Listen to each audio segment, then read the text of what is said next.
with the first and goal. Kuhn gets the call. Pyle driving his way in for the touchdown. What a great second effort. Y'all don't really want it like that. Here comes the here comes the here comes the y'all don't really want it like E-double-L. I said so. I keep big bills up in my heart on the dirty like blood. So ain't got no twist in my head, but I'm still dreadful. Hey, everybody, and welcome to the Week 13 Fantasy Preview Show. It's the Fantasy Fullback Dive brought to you by the good people at the Roto Street Journal. We're paving your way to fantasy glory, fantasy excellent. We're feeding fantasy wolves. We're breeding fantasy wolves. You've heard it all before, but it doesn't make it any less true every single episode we do right here. I'm, of course, your host, Matt the Truth Jones. With me, as always, the Wolf of Roto Street himself. And we're in an interesting position because we're coming out of an unusual Wednesday football game, a Wednesday day game. Hasn't been a game on Wednesday in the NFL since, I think, 2012. And I can't wait to die. I heard it was a real shitbag of a game. I was actually playing. I ran full court scrimmage. I'm a 5th and 6th grade girls basketball coach, and from what I understand, our scrimmage was probably better than the product that the Ravens and the Steelers put out. I was dominant, by the way, in the scrimmage. I completely dominated the paint. I'm happy to say. Anyway, before we get into it, because we got a lot of good stuff to talk about, I'm going to kick it to my co-host, the Wolf, for an important message before we get into the meat of the show. Wolf. Absolutely, yeah. Stoked to dive into this Week 13 preview. Only 1 week to those fantasy playoffs, but I do want to hit a quick ad promo for our guy Josh Larkey. Awesome stuff going on. Our Roto Street crew's actually taken this course, so here's what we got for you this summer. Roto World, great right now. Hayden Winks tweeted out, the fastest way to get hired in the fantasy space is to learn R and post things on Twitter, noting how dozens of people got hired in this using this route in just 1 week alone over the summer. But how does someone with little to no coding experience learn this programming language? Introducing Josh Larkey's R course, found on thatrcodingsite.com. Josh at J Larkey tweets on Twitter has used R to spearhead many analytic projects at thegreatplayerprofiler.com, including their expected points added, injury models, and Breakout Finder app. So forget your monotone lectures from out-of-touch professors and their meaningless data sets. Everything in this course is centered around football and designed for sports fans and complete coding beginners alike.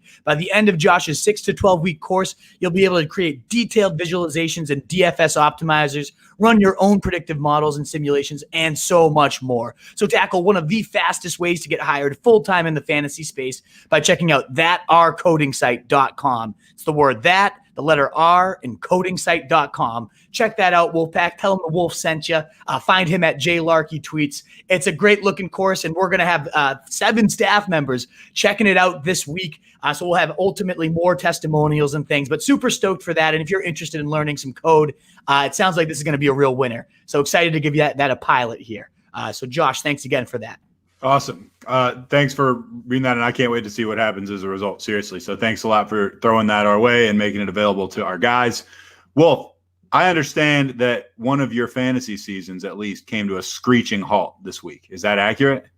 Yes. Yeah, I lost. I scored the second most in the points in the league and still lost. I was facing Derrick Henry and Will Fuller in 2 out of my 3 leagues this week. Screeching halt, just kicked to the nuts. Again, the second most points, like 170 in a league where you only start 2 receivers. It's half PPR. I mean, I had Gibson. I had monsters. And he just had that many more monsters. So real kick in the dick for my Holy Cross League, my good buddies there. Good luck to all of them, you little fuckers. But I'm still alive in the Fez, baby. Back-to-back high score weeks for a team that was getting out the doormat of the league. Everyone was booting. You were a walking joke. Oh, my God, walking joke. Traded Christian McCaffrey for Nick Chubb and Justin Herbert, as any longtime listeners on here know.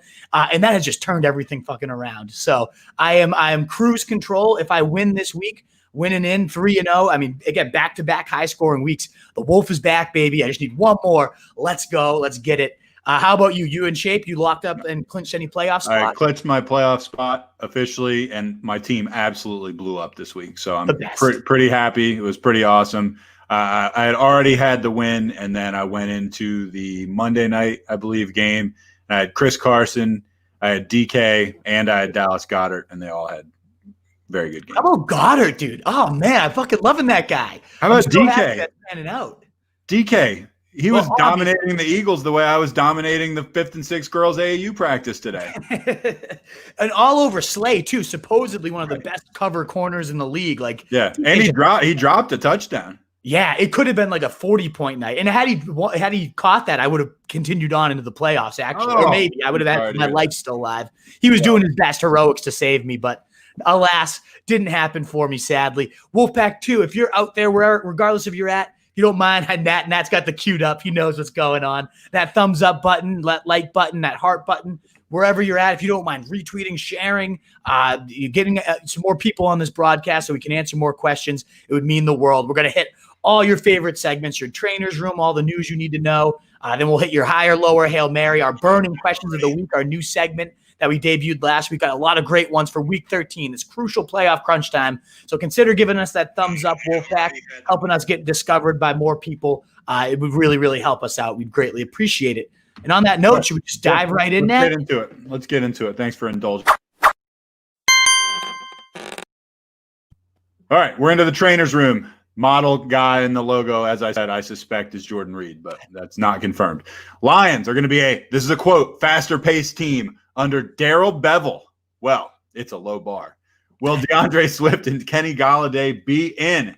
What can you tell us, Wolf? Yeah, so interim head coach, who admittedly, Bevell, he's got a weird history. He's got like the Marshawn Lynch era where he just pounds it. And then last year when he took over the OC job for the Lions before Stafford went down, they were slinging it. They were running it like one of the fastest places. That's why we were so pumped about Stafford preseason.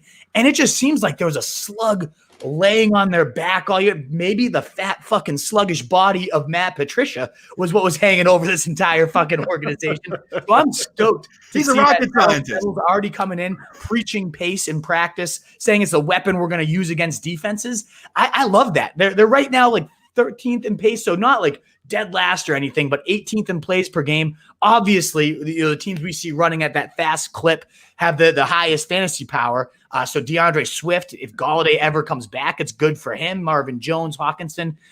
More plays means more fantasy points, and a faster pace means more plays. So I'm happy to see that. It's just a matter of now, who do we get this week? Because Swift, they're optimistic of his chances of returning, said Bevell. Golladay was sidelined at Wednesday's practice with all this time off. In fact, he's still not even getting limited sessions in. My guess is Swift is back. Galladay's not. I would love, though, what I really think this offense could become, if it's a faster pace, if it's pedal to the metal, no huddle, that probably means Swift is just staying on the field at all times. And if, 3 down Swift, workhorse role, good Lord, like my pants are getting tighter down here right now. Yeah, DeAndre Swift is so goddamn good. So in an every down role with a fast-paced offense, that's what this guy needs to take off. And we've seen Bevell commit to workhorses in the past. So I'm stoked to see what this means. I don't think it's just going to be coach speak. I'm really excited to see it. Am I a bad person for just assuming that the Lions are still going to be terrible and that none of this matters? I think they're going to be terrible. Yeah, they're probably going to keep losing. I know it's a fantasy show primarily. Exactly. But I mean, fantasy bonanza. And that means more points for the opposing team, like the faster pace. You see that with the Cowboys, right? The beginning of the year with Dak, there's nobody running faster paces than them. And it's not like this is going to be a Dak-powered offense, but still, fast-paced offenses, even if the Lions suck, breaking news, they will continue to suck, but it just means more plays for them, more plays for the opposing team, fantasy goodness for everybody. That's what I love to hear. All right, let's move along. Colts activated running back Jonathan Taylor from the reserve COVID-19 list. Is he back to being a bell cow? Man, we were down on this guy for a while, and then he came through and he had one good game, and we were like, maybe, and then he had COVID.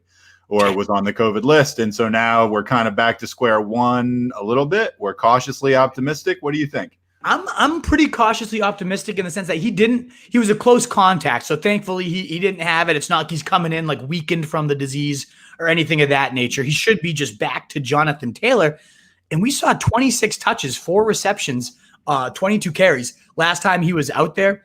And he walks right back into Houston, the easiest run D on the league. So if there's a script here, it's that you pound the rock against Houston. For whatever reason, the Patriots didn't get that memo when they got smoked by Houston. But still, you got to imagine a lower-powered Houston attack, which we're going to talk about in a little bit with no Will Fuller. If the Colts can get out to an early lead, that it's going to be another day of Jonathan Taylor just pound. He was in over 50% of the snaps last time.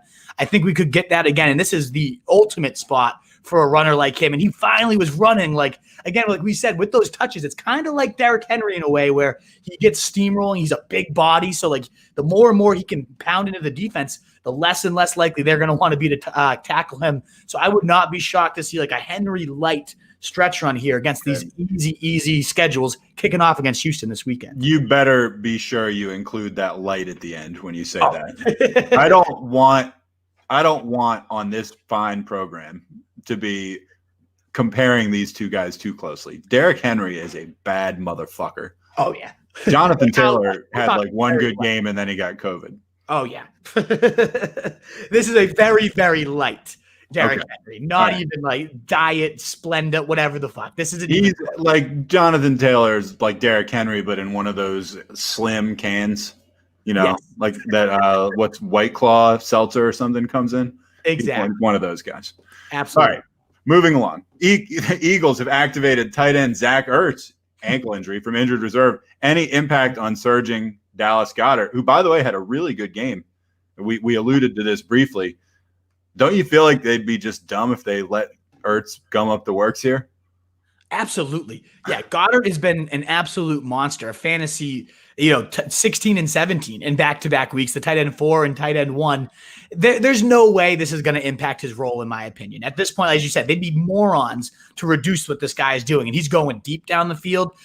This guy's he had a couple long, like 40-yard passes that maybe like a better pass he probably would have caught. That's what I'm saying. Like, he's having these big days, and they could have been 25 points based on the way that he's getting overthrown or underthrown by the shitty ass Wentz. Like, the fact that he's having 17 and 16 points with that garbage thrown in the rock is so impressive. I don't think Ertz is going to impact him at all. I know some people are getting skeptical, nervous. It's always been a very heavy 2 tight end set system. And Ertz there's no way he's coming back to the tight end 1 role. If anything, it helps take away a little pressure. He had a 22-point day. Goddard did when both of them were on the field to begin the season. I think we see this has no impact. I'm not worried at all. I'm not scrambling to pick up Ertz either. I mean, tight end is so desperate that maybe if you're like, I don't know exactly where I'm going to rank him, like tight end 24. You'd have to be pretty fucking desperate to put in Zach Ertz because he was useless without Goddard, useless with him.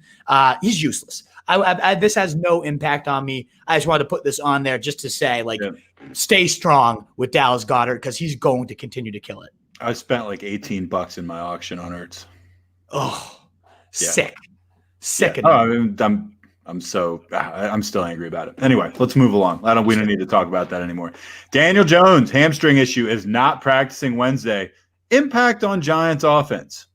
Yeah, there's actually a decent impact. Like, you'd think like Daniel Jones, as shitty as he's been, it's like, who gives a shit, next man up. But then when the next man up is Colt McCoy, who hasn't started a game in, 4 years, I think it is at this point. And wasn't he battling Kirk Cousins for the Washington job once upon a time? Exactly, right. That was the last time I think he actually started a game, was way back then. Which Spoiler is alert, he lost that. He's got no arm strength. He's always been a pop gun like guy, which could favor in. We'll talk about Sterling Shepard a little bit later in my wide receiver high or low or Hail Mary. I think it could favor a guy like him, a guy like Slayton on the other end who makes a lot of big plays, goes down the field.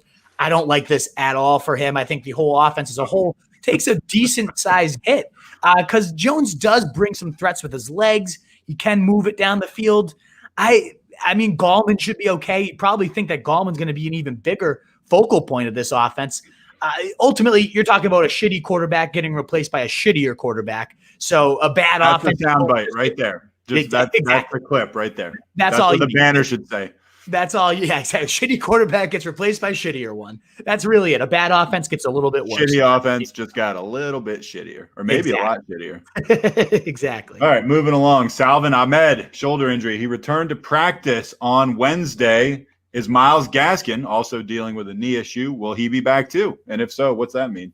There's been no rumblings. I scourged the internet all afternoon trying to find something on Myles Gaskin.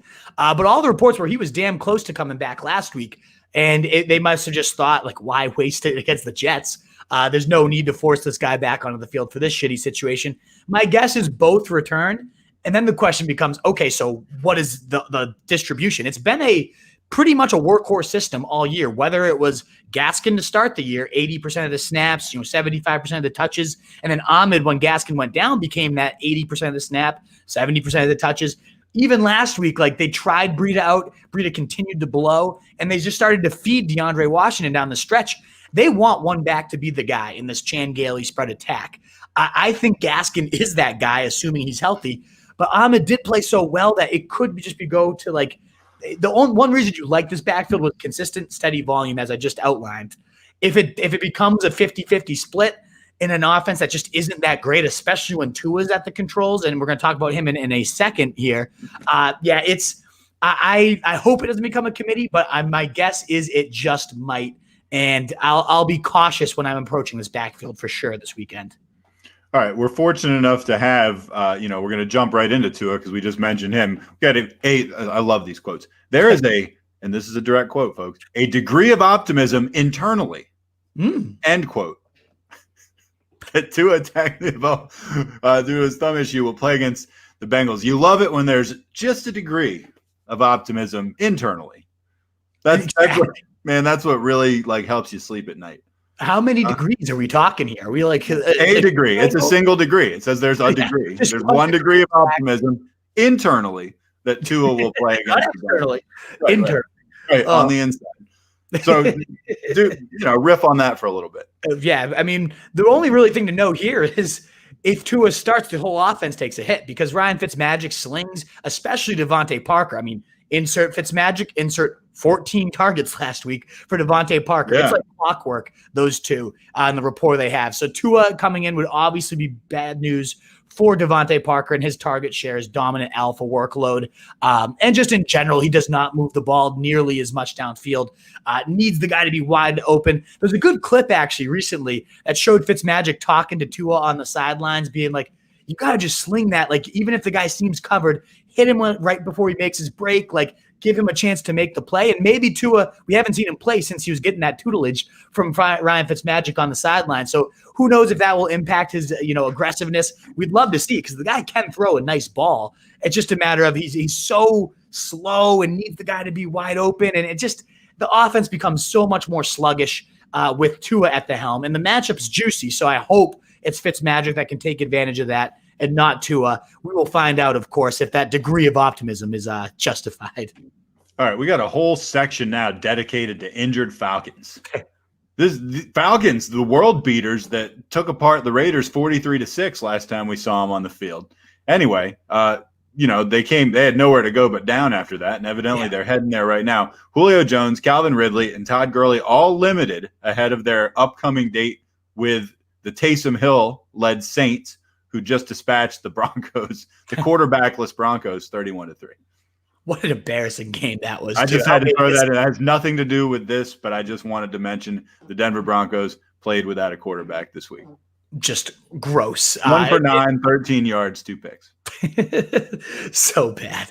That was the most ridiculous game I think I've ever had to put my eyeballs on for even a second. Like whenever it popped on Red Zone, I was just like, come on, no, go away. Nobody needs to see this shit.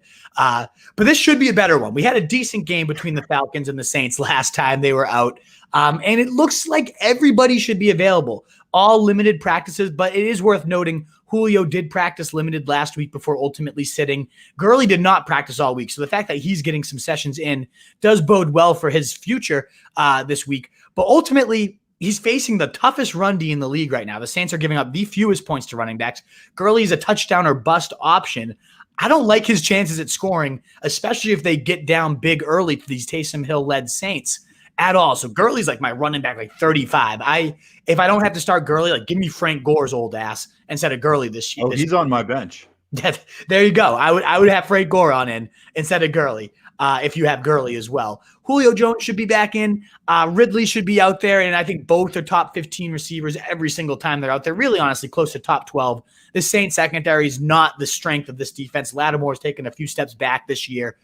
So I would start both those guys with confidence. The one risk, of course, with Julio is a re-aggravation. Does he limp off to the sides? Like that's always a concern. But the fact that they've given this now 2 weeks of rest, if he's out there, you got to think like with nothing really on the line to play for this season, that they wouldn't put him into harm's way unless it was like they feel really strong about him. So if he's out there, I think both guys are right into your top 12 receivers. All right. Moving on. This is a pretty serious injury list, by the way. This is a long injury segment. Yeah, Irv we got Smith. 2 more here. Yeah, We're Irv getting through Smith. pretty quick though. We've only bet 15 minutes on the injuries. Oh, yeah, we're bopping. Baby. Irv Smith, back issue, did not practice. Kyle Rudolph streaming upside once again. Yeah, tight end sucks so bad. It sucks horrendously. It's the biggest sucker of all time right now. This has been like, I know every year we say tight end sucks. I feel like this has to be. No, this is way worse than usual. This is even worse than usual. But Rudolph last time, the only reason we bring this up is because of how bad tight end is. If there's anything we can grab at, we're going to take it. And Rudolph's only 15% owned. He played 78% of the snaps last week, got season highs, 8 targets, 7 catches, and 68 yards, all the season high, and was this close to breaking a tackle to get into the end zone as well. Would have been a monster day for a tight end had he done that. And oh yeah, they're facing the Jaguars this weekend. So anybody that's facing the Jaguars is worth noting. We just saw Austin Hooper fucking score against the Jaguars, and he's useless. So I think Kyle Rudolph would be a top, dare I say, 10 tight end play if Irv Smith sits. And at minimum, even if you don't need a tight end, like I have Goddard, I'm playing Goddard. My opponent's tight end's on bye. He has Gronk. I'm going to put a decent amount of chunk of my waiver wire fab into getting Kyle Rudolph just because I don't want to have to face him, because I really think 50, 70-yard-ish range in a touchdown is well within his realm of possibilities, and I don't want to have to deal with that. How much fab you got left, just out of curiosity? $16. I got $16 left, and they're all going at Kyle Rudolph. That's 15 more than I got. All right. Nice, Marty. Do you lose the ability to keep bidding on players once you're emptied, or can you still buy? Well, obviously you don't bid, but can you still pick people up? Even you got to hope nobody else bid any money on them. But yeah, okay. So then that's not a big you have to be able to pick somebody up, right? There's some leagues that once you run out of money, you can't pick anybody up anymore, and that's that's insane. Obviously, I would have played it differently if I was in a league. Of course, yeah, you'd have to have a little bit. My league's not like that either, so I'm preparing to spend it. Probably on Kyle this week. All right. All right. Moving along, David Johnson, he of the running in quicksand boots, concussion, injured reserve. He's eligible to return for week 13 against the Colts. Man, that guy's a dumpster fire. Completely. I want nothing to do with him, and I don't want anything to do with Duke, whether David Johnson sits or plays, especially against the Colts. I know we just saw Henry steamroll these guys. Henry's an alien. Dude. Different planet. Like, this is not, you can never just say, okay, maybe the Colts aren't that good. That's Henry just being an absolute. He's Jonathan Taylor heavy. That is Jonathan Taylor heavy, baby. Exactly. Yeah, like the Bud Light, like the lightest Bud Light seltzer is Jonathan Taylor, and then like Bud Heavy. Right. Henry's like a 40-ish Schlitz with extra alcohol. Exactly. But David Johnson, I mean, if he's playing, you really don't want to use him. He does have a pretty couple easy matchups lined up after this, and who knows, maybe the time off gave his slow ass legs a little juice to rest up. I don't expect that. I don't buy it. If he's in, you're not playing either back. If he's out, you're not playing either back. But just a guy that I've seen dropped in a lot of places that he might get volume down your stretch runs. So at least look for him and see maybe just maybe this guy's worth picking up. All right, Brandon Ayock. This is the last guy in the injury segment. He's activated from the reserve COVID-19 list. Fairly significant, right? Absolutely. This guy had 75 yards or more in 3 straight games. One of the more explosive rookies in this great rookie receiver class. Get it done after the catch, can sprint downfield and do it deep. I love this guy. I think he's a great talent. And what's most intriguing, I guess, is one of our burning questions, so I shouldn't dig into it too much, but getting him and Debo, who we just saw get 13 targets, 11 catches, 130 yards, like having them both on the field, yeah, it's Nick Mullins, so it's like, how high-powered can we get? But still, that's some explosive weaponry that we have never seen together at once, and I'm stoked to see what this 49ers offense could look like with both Ayock and Debo Samuel on the field. It's going to be very, very intriguing to see how they use these guys, and Monday Night Football, so it's going to be a primetime spot. Excited to see how that ends up panning out for sure. All right, well, that's the injury list. Thanks for bearing with us. There's actually some good stuff in there. You ready for some questions that burn? Oh, yeah. I love, by the way, the fire above my head instead of the eggplant or the pile of shit that I'm used to on Sundays. So this actually is pretty cool. Absolutely. It's like my hair's on fire. It's just natural, though. Yeah. I'm not saying it's not on brand. I'm just saying, I prefer the fire. So let's get into burning questions. Question number 1, and this is obviously a pretty significant burning question. I heard some funny comments on this when Fuller was declared using PEDs. Somebody, I think it was even on our site, put a comment in. I knew something was up when he hadn't missed any games this year. Yeah. I had the same exact thought. I've been exactly. Yeah, no wonder he never got injured. But anyway, who's going to pick up Will Fuller's slack in the Texans offense, if anybody? And can Deshaun Watson keep being a scoring machine? He's 15 touchdowns and 0 picks in his last, 6 games or something like that. He's doing a lot better than I was giving him credit for. Oh, yeah. I mean, he's been absurd these last few weeks. Quarterback 1, quarterback 9, quarterback 9, quarterback 16 in a wind. Toss that one out. Disgusting windstorm. And then quarterback 1 the last 2 weeks, back-to-back 31, 33-point days. Insane. This offense has been humming, and there is no way they hum nearly at that level without Will Fuller. He is a crucial cog to this attack, the deep speed, the ability to make the contested grabs. He kind of took over that. Again, I not DeAndre Hopkins ever, completely different receivers, but you could see when plays were broken down, he was the one that Watson was zoning in on and just kind of you make a play for Fuller, and he often would make that play for him. So this is going to be a sore miss for this entire offense. There is no way they operate, plus the schedule's about to really stiffen up. And just a hint here, Deshaun Watson is my quarterback lower of the week for sure. I think it's going to be a really big hit on this overall offense. I do not think he's going to keep being the scoring machine he was. He might be closer to the early season when you're getting 20-ish points, 15. Your standard quarterback, low end 1, high end 2, is what I'm expecting from him. In terms of who could pick up, there's certainly going to be targets available. Nobody's going to bring what Will Fuller does to this offense, as I've said 1,000 times now. But who might pick up some of those targets? Of course, the first one everyone's looking at is Kiki Cutie. Only 1% owned. He's had 2 11-catch games as a rookie, which was a rookie record to set that in your first game ever. That was also 2 seasons ago. He really has not had a relevant game since then. I don't know that he still has any of the separation. He had some bad injuries and just hasn't looked quite like that guy, but he's the only other established one other than Brandon Cooks who's going to have to ascend to that alpha role. I think he can be an alpha. He has been for the Saints. He was for the Patriots. And when I say alpha, I use it very lightly, like a 1,000-yard guy that can Jonathan Taylor version of Derrick Henry. A very, very light. Yes, exactly. I mean, if your strategy in week 13 is I'm going to fill the vacuum in the Texans offense, and that's going to carry me to fantasy glory, I just don't think it's a winning strategy.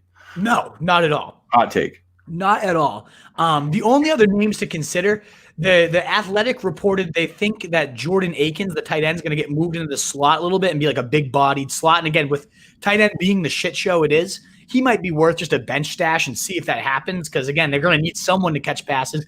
And then the only other, direct, again, not comparison because Will Fuller's a freak, but Isaiah Coulter, this rookie that was really flashing in camp in the preseason, I guess. He's 6'2", 4.45 wheels here. He was drafted 171 overall this year. And again, it's too bad they released Kenny Stills because he seems like he would be, in a great spot to do some damage. But Coulter might be that last bottom barrel name that does more of what Will Fuller does than what Kiki Cutie brings to the table. So you might see this Coulter guy down the stretch end up picking up a little bit of the slack. Worth a stash in very, very deep leagues. I just want to toss out very deep leagues. Very deep. Very, very deep. All right, moving along. Will Nick Chubb continue to monopolize the receiving and touchdown work for the Browns? We definitely, there were some fairly smart people that thought that this was going to be kind of a split with Kareem Hunt, and that has not really been the case. You have benefited from that. You picked up Chubb in a trade where you finally gave up on McCaffrey. You think he's going to continue to be the guy? I think the last stat was 70 overall snaps or 67, and he had 40 plus of them. Yep, exactly. He was in on over 60% of the snaps, 41 to 67. You're right there. And it was, that was the thing with Kareem Hunt this is about the similar snap totals. They've always been about 60-40 all year. But Hunt was coming in on all the receiving downs and then also vulturing the goal line looks. That was what was infuriating. It's you have this battering ram, Nick Chubb, and you're bringing in Kareem Hunt. He's getting stuffed on the 1-yard line 3 times in a row. What the fuck are we doing? And ultimately, they saw that and they made the switch this last week. And Chubb delivered with a touchdown. He delivered with like a 30-yard reception. That the receiving work, more so than anything, was kind of the shocker. We got no receptions for Kareem Hunt. I don't even think he got targeted, whereas Nick Chubb had 3 catches, 3 targets, and all the goal line work. If that's going to be the case moving forward, then Nick Chubb's only 2 to 3 running backs you could ever have above this guy. The only thing that was against him was the fact that he had to split time with Kareem Hunt, who was taking those gold money touches of receptions and touchdown work. I hope, as the fantasy owner of Nick Chubb, I hope the answer to this is yes, he dominates him. I do think Hunt is still a great player, and they'll probably get him back involved in receiving work. I think they're going to get down against the Titans early, so that's going to be very intriguing to see what happens. If it becomes a negative game script, does Chubb still stay in, or do they go to their third down receiving back, Kareem Hunt? But it would mean huge things for Chubb's rest of season value should he have those, and it would also mean very down for Kareem Hunt if he's only going to get a handful of like in between the 20s touches and not even the receiving work. He would be borderline, not cuttable, but you certainly couldn't have him in your lineup. So that's a big thing to monitor this week for sure. All right. Is Cam Akers about to take over the Rams backfield? It seems like it's open for somebody to take over. Why not this guy? Sure could be based on last week's performance. 9 carries, 84 yards, and a TD. Got the goal line carry, the one punched it right in after ripping off a 61-yard run. I wish he could ran out the whole defense. He got trailed down by like pretty much everybody. Should have scored there. But ultimately, we're seeing that nice slashing style. He's reading the zone blocking well. We've seen these late season booms from rookies before. We're seeing it already this year. I totally think Cam Akers could be the next one, but I do want to make sure to caution. He's also been, even though he's getting a good amount of work when he's in, he's also been the lowest snap guy, 17 snaps in back-to-back weeks, below Malcolm Brown, below Darrell Henderson.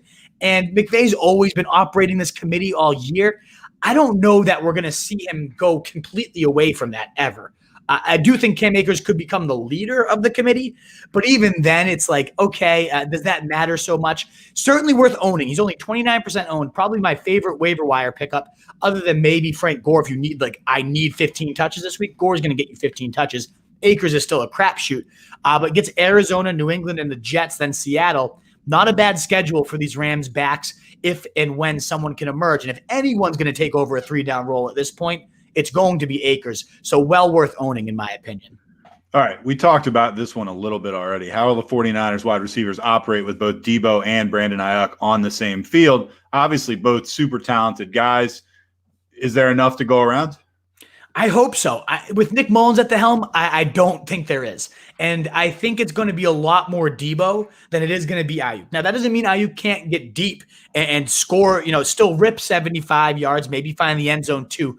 But in terms of when they were designing a lot of those dink and short runs for Ayock, I think a lot of that was because they didn't have Debo. They just needed somebody to take over that role. With him back, I think we're going to see what we saw from Debo last week, a nice 10-ish or so targets, another 8 to 10 catches, hopefully approaching another 100-yard day. I mean, he looked fucking good. He looked as healthy as he's looked all season. Just right back to that rookie, late season boom. I think we're getting another late season boom from Debo. I think Ayock will be a little more inconsistent now. We won't have that steady target floor, but there will be big plays to be had. Either way, I'm just excited to see what this offense can look like with both of these, because Ayock is a beast after the catch too. He's not Debo might be the best in the league, but Ayock's pretty damn close. As a rookie, he's shown some great skills after the catch. So I'm very excited. That's exactly what Kyle Shanahan wants to do in his attack. I think both guys can coexist. But to me, my prediction is going to be Debo's a big chunk higher, and Ayock does a lot of damage with what he gets, but it just won't be probably about half of what Debo gets is my prediction of how it will shake out. All right. We actually touched on half of this one already, too. Well, Jonathan Taylor and J.K. Dobbins returned to the workhorse roles they were claiming. We already talked about Taylor, Derrick Henry light at length. What do you think about Dobbins? I mean, he had his moment, kind of seemed like it was getting there. Then all of a sudden everybody had COVID. Exactly. And I'm a little more nervous for Dobbins because he actually did have COVID. They kept him out today. Yeah. I think him and Ingram both ended up having it. And again, hopefully if there's no lingering effects, they are, the most pristine athletes in the world. Yeah, but there seems to be a bit of a pattern of these pro athletes getting it and coming back and they can function, but they seem like they're missing something. I always come back to Russell Westbrook in the NBA playoffs. He's one of the best athletes I've ever seen in my life. he just didn't look right after he came back. And I mean, I don't know if Cam is like just no longer a good quarterback or what, but I'll use him as another example. So I wonder if there's a lingering effect or not, even though they are such great athletes. My example too. Totally agree.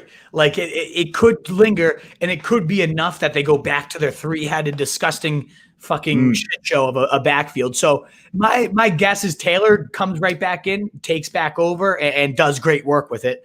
I'm less certain about Dobbins. I hope it doesn't linger. He looks so good too. That 60 when he had 60% of the snaps, all the goal line work, all the 2-minute drills. Like, I hope to God he still gets that, because we'd have a great RB2 on our hands, a nice schedule.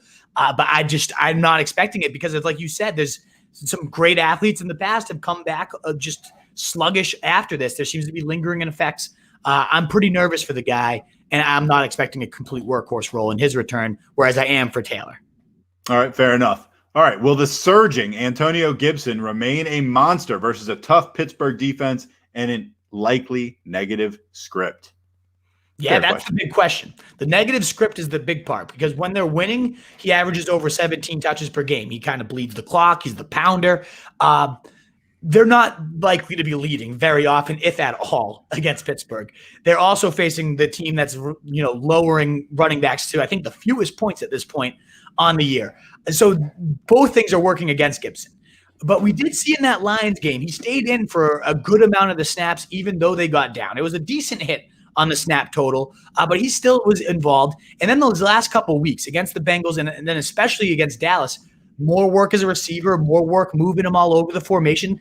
That's what he can do. He was a converted wide receiver, lest us forget. So he can be in there for all 3 downs. And this would be a very telling week. This is the ultimate week to find out, well, if we get down, is Gibson still going to be involved? And particularly, are they going to actually start using this receiving skill set? Because if that's the case, he's matchup proof. He's top 5 rest of the year. He's top 5 next year. Like, he would be just confirmed bona fide stud status. We know he's going to be a bona fide stud when he faces the crap Cowboys and they're up all game. We know he's a stud against the crap Lions. Can he do it against this monstrous defense and when they're behind? If so, then good Lord, we've got ourselves a fantasy juggernaut. All right, moves on to our final burning question. Is Alvin Kamara officially dead until Drew Brees returns?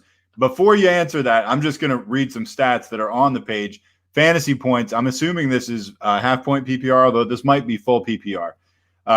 Since week 1, in order, 21, 34, 38, 19, 16, 19, 21, 13, 31. This guy's a effing point machine.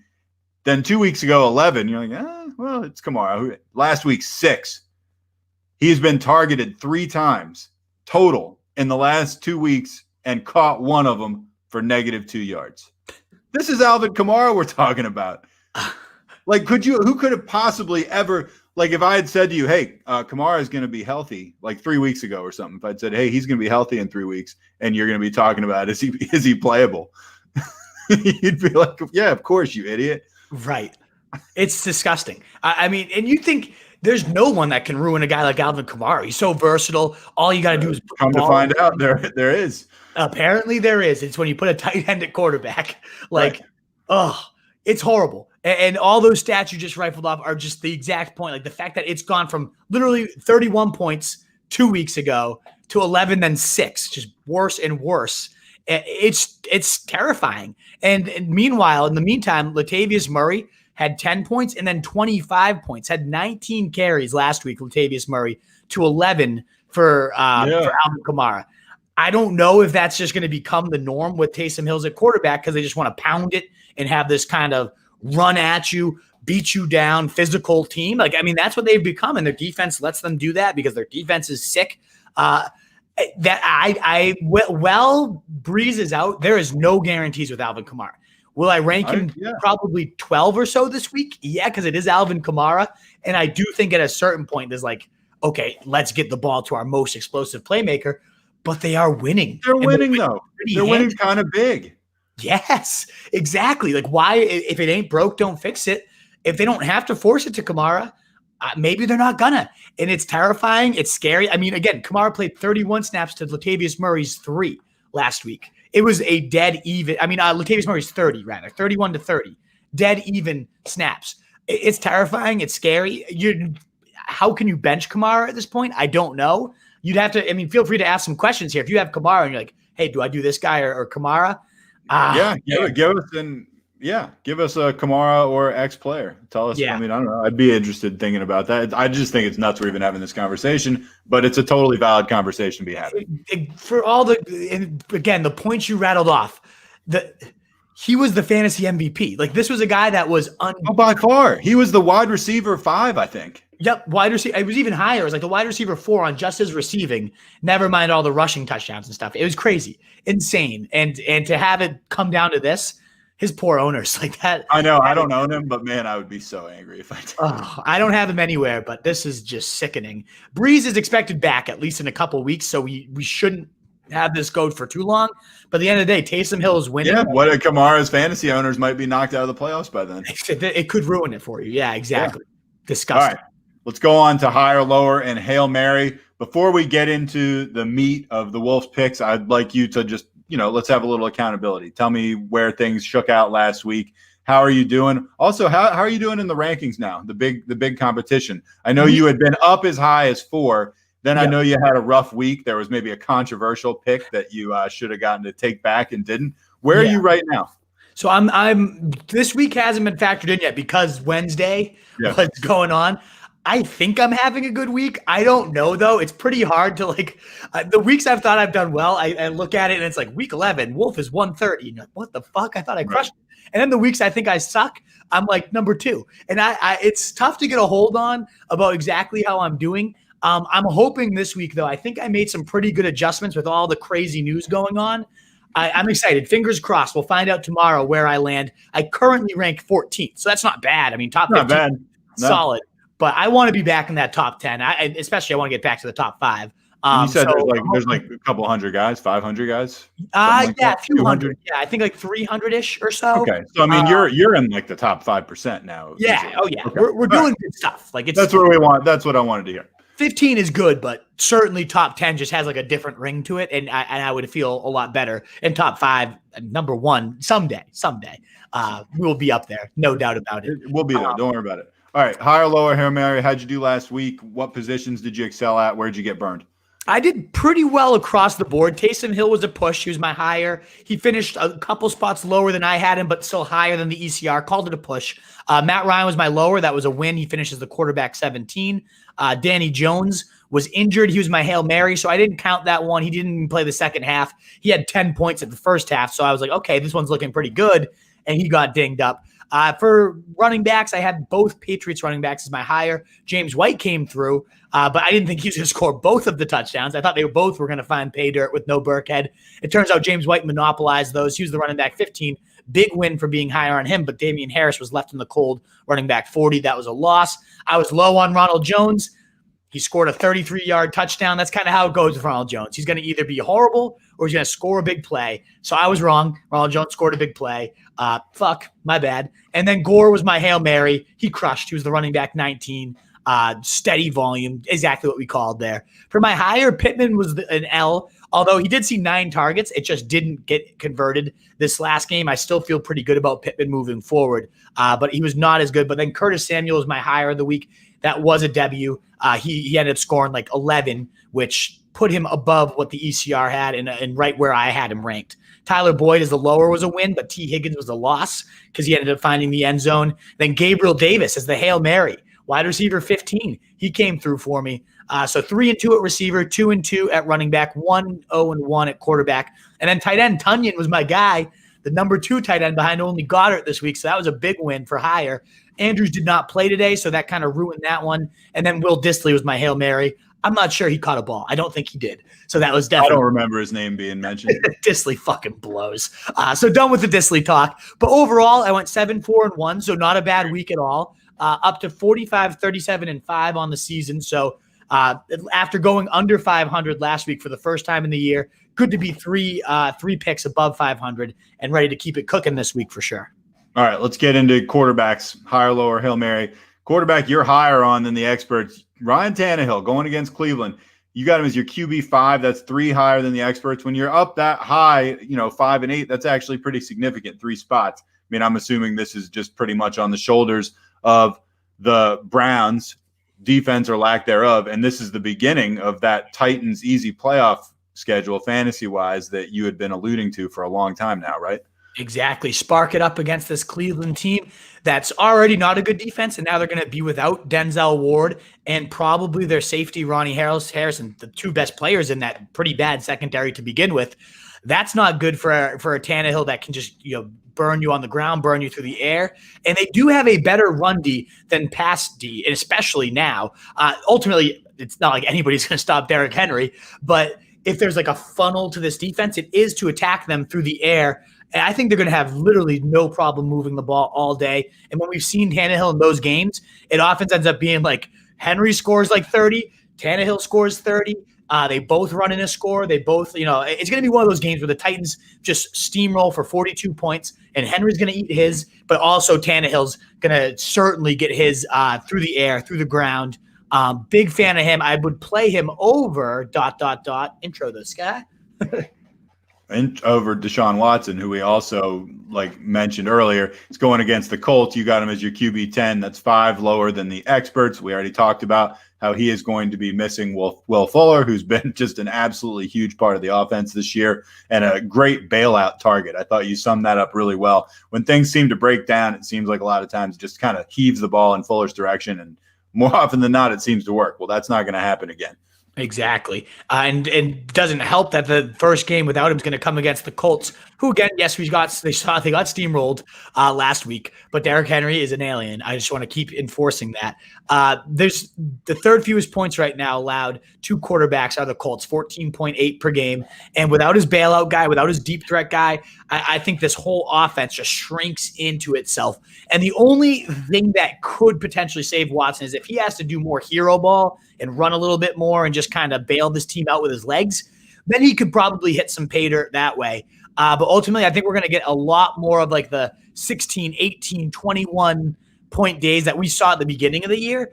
And that was with Fuller on the field.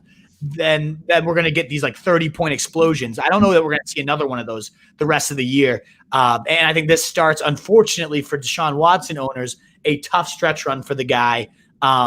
And really, again, no fault to his own. The guy's been balling out. He's got a great arm, a great player. Love Deshaun Watson. But with this weapons cabinet, Brandon Cooks shouldn't be anybody's number one. And, a 1A, 1B situation's fine, but not an alpha one. And when you look at who's behind him, Coulter and fucking Cutie are your next two targets. Who is this guy going to throw to? It's hideous. It's ugly.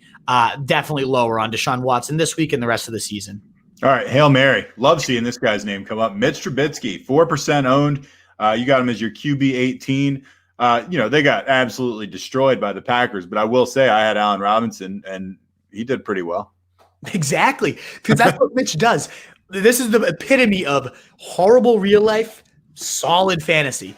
The dude couldn't have looked worse on the Sunday Night Football. Well, he could have. I think Foles has looked worse than that the last several games he's played. But your point's still well taken. He looked pretty terrible. Couldn't have looked worse than other than his own teammates. Okay, that's fair. Anyone not right? He could have was not better than anyone not on the Bears roster. Exactly. It was horrible, and yet he still was scoring 21 fantasy points and was the quarterback 6, and that was against a good Packers secondary. Yeah. With Jair Alexander on Allen Robinson, he just chucks it and lets his receivers do the work, and it's kind of like Fitzmagic in that way. Is it pretty? No. Is it good for real life? Probably not, because there's going to be turnovers involved. But is the fantasy points going to eventually rack up because they're going to get down? They're going to have to keep chucking. He can also get it done with his legs. And, he's facing Detroit this week. You don't need me to spell out how bad Detroit is as a defense. No, you don't. 8th most points to quarterbacks, but in particular, they struggle with the rushing quarterbacks. Wouldn't be surprised to see Mitch chuck 2 to 3 scores, chuck one in on the ground, trot one in. I think we could really get a 25, 30-point day at 4% owned. If you're desperate at quarterback or you're in a 2-quarterback league, I think Trubisky and his schedule too. It's like a gift from the gods the rest of the way out. So it's the opposite of Deshaun Watson. I wouldn't play Trubisky over Deshaun Watson necessarily, but whereas he's getting a tough matchup and it just kicks off a bad string, we're getting a cake matchup for Trubisky and it's just all green the rest of the way. So I think this could kick off he already kind of kicked it off with 21 points last week. I think Trubisky can really get it done down the stretch here for you. All right. You probably heard it here first, folks. Mitch Trubisky not getting much love a bunch of other places. Anyway, running backs. Guy you're higher on. We've talked about this guy 2 times already, but real quick, sell us on why you like him as your RB16. That's 9 spots higher than the experts. Exactly. We won't have to go too deep because, again, we've already covered him a lot. But Taylor, I want to emphasize, I think he walks right back into a workhorse role. 140 rush yards per game allowed by these Texans. They are pathetic on the ground. We saw 26 touches for this guy last time out, 4 of them being receptions. Had 15 points, was the RB12. And I think he just picks up right where he left off. I do get the sense, and this is just maybe a gut call, that they're going to just hand the reins over and see what do we have in this rookie down the stretch here. He played 46 snaps compared to 29 for Hines and 9 for Wilkins the last time out. So right around 50% of the snaps. That's also a shitload of plays. 83 total snaps in a game. It's just like, even if he's only on 50%, 46 snaps is like more than some teams run on their own as an entire unit. Never mind that he was only in on half of those. So the fact that they have that much volume available in this offense, the one thing I'm worried about is Jacoby Brissett getting these goal line vulture looks. Like, what are they fucking doing? Like, putting him in and just running him in. I guess it's working. He's getting in, but fuck. Like, that could kill Taylor, Wilkins, whoever the big back is, if they keep doing that shit. But ultimately, I think he finds the end zone.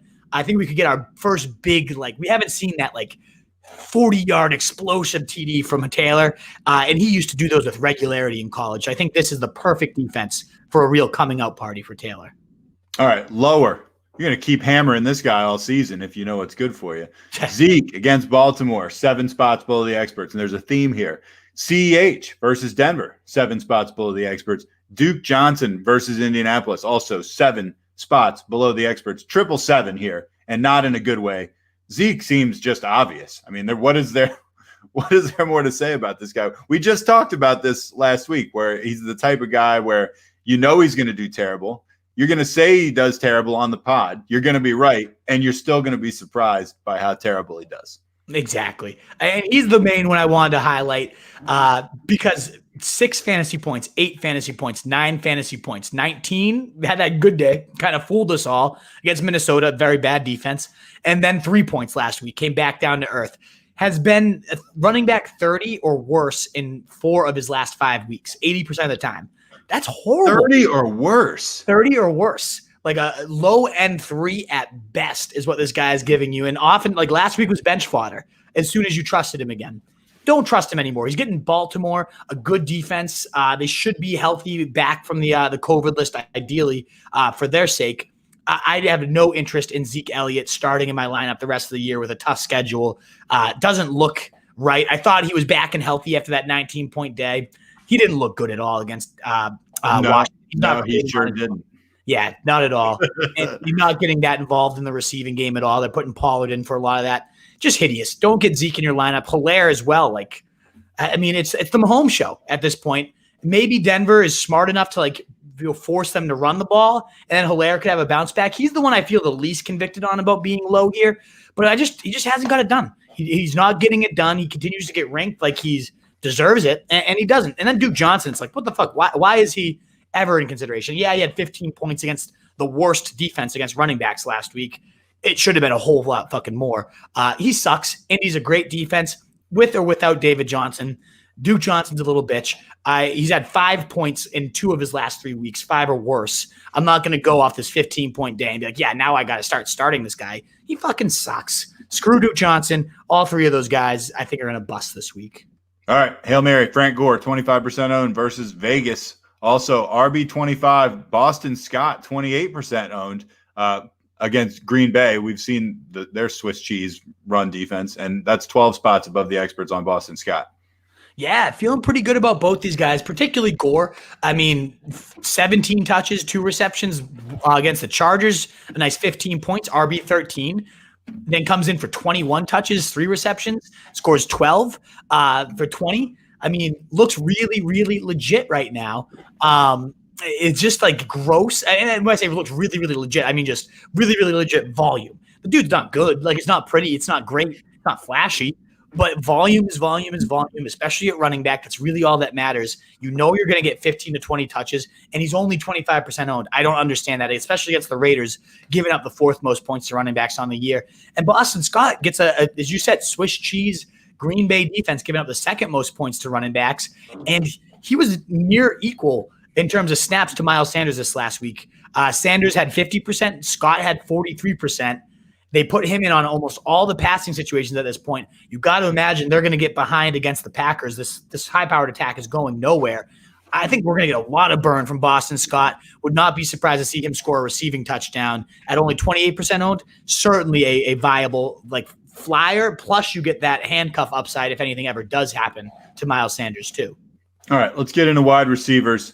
You're going to have to sell me on one of these. Sterling Shepard going against Seattle, wide receiver 27, 6 spots above the experts. Nelson Aguilar, wide receiver 32, 7 spots above the experts. Allen Lazard, wide receiver 38, 11 spots above the experts. I know why you picked all these guys, fundamentally. When I think of Sterling Shepard, and this is when I think of Sterling Shepard with a decent quarterback, which I don't think he's had for many, many years. I think of, how we talk about what's a football player like if he's a woman in a bar that you're picking up? Yes. Sterling Shepard is just such an unsexy guy. Remember we talked about how unsexy Eli was? I kind of consider them very similar. If he's a woman you're trying to pick up in a bar, he's just a straight 5. He's a 5. Okay. So I see that. There's no real appeal. I'm not excited. Doesn't dress in an appealing way. Not doing anything. Not the worst looking person I've ever seen, but he's a 5. But this is the deal with that, Dad. I'm going to build on your. Okay, I think it's perfect. I'm laying you a nice little foundation here. First glance, I'm with you. It's Sterling Shepard, nothing great, but you get him home, and you get to business, and it's oh, okay. On dress, you said they didn't wear anything sexy to the bar. They weren't grabbing your attention. Nope. But suddenly you're wow, okay, interesting. I didn't expect that. And then it just ends up being a good performance all around. It's nothing mind blowing, but it's just one of those. But it was an enjoyable night. At the end of the night, you had a good time. You had a good time. They had a good time. You do it again, and it's okay, that was reliable. It was dependable, and that's what he is. Okay. That's literally what he is. He hasn't had less than 6 catches in a game that he's played all the way through in 2 straight seasons. Really? So, they're not sexy. Are you serious? 6 catches. And so PPR wise, you sold me on it. I didn't have any idea that was true. Is it good? It's 6 catches for 59 yards. Do I love that? No, but it's going to get me 9 to 12 points, and then you get Colt McCoy just freaking pop gun. I imagine that just continues. We're going to get another 8 to 10 targets, another 7 to 8 catches, and it's just going to do its job. It's not going to be sexy, but you're going to look at it and be okay, thanks for the 13. Not bad. I'm pretty happy about that. That was a good performance. Let's do this again. Right. That's how I look at him. In terms of the other guys, they have a little more sex appeal, but definitely a lower floor. You're definitely could bottom out with a Nelson Aguilar, but man, he's been a touchdown. They might steal your wallet.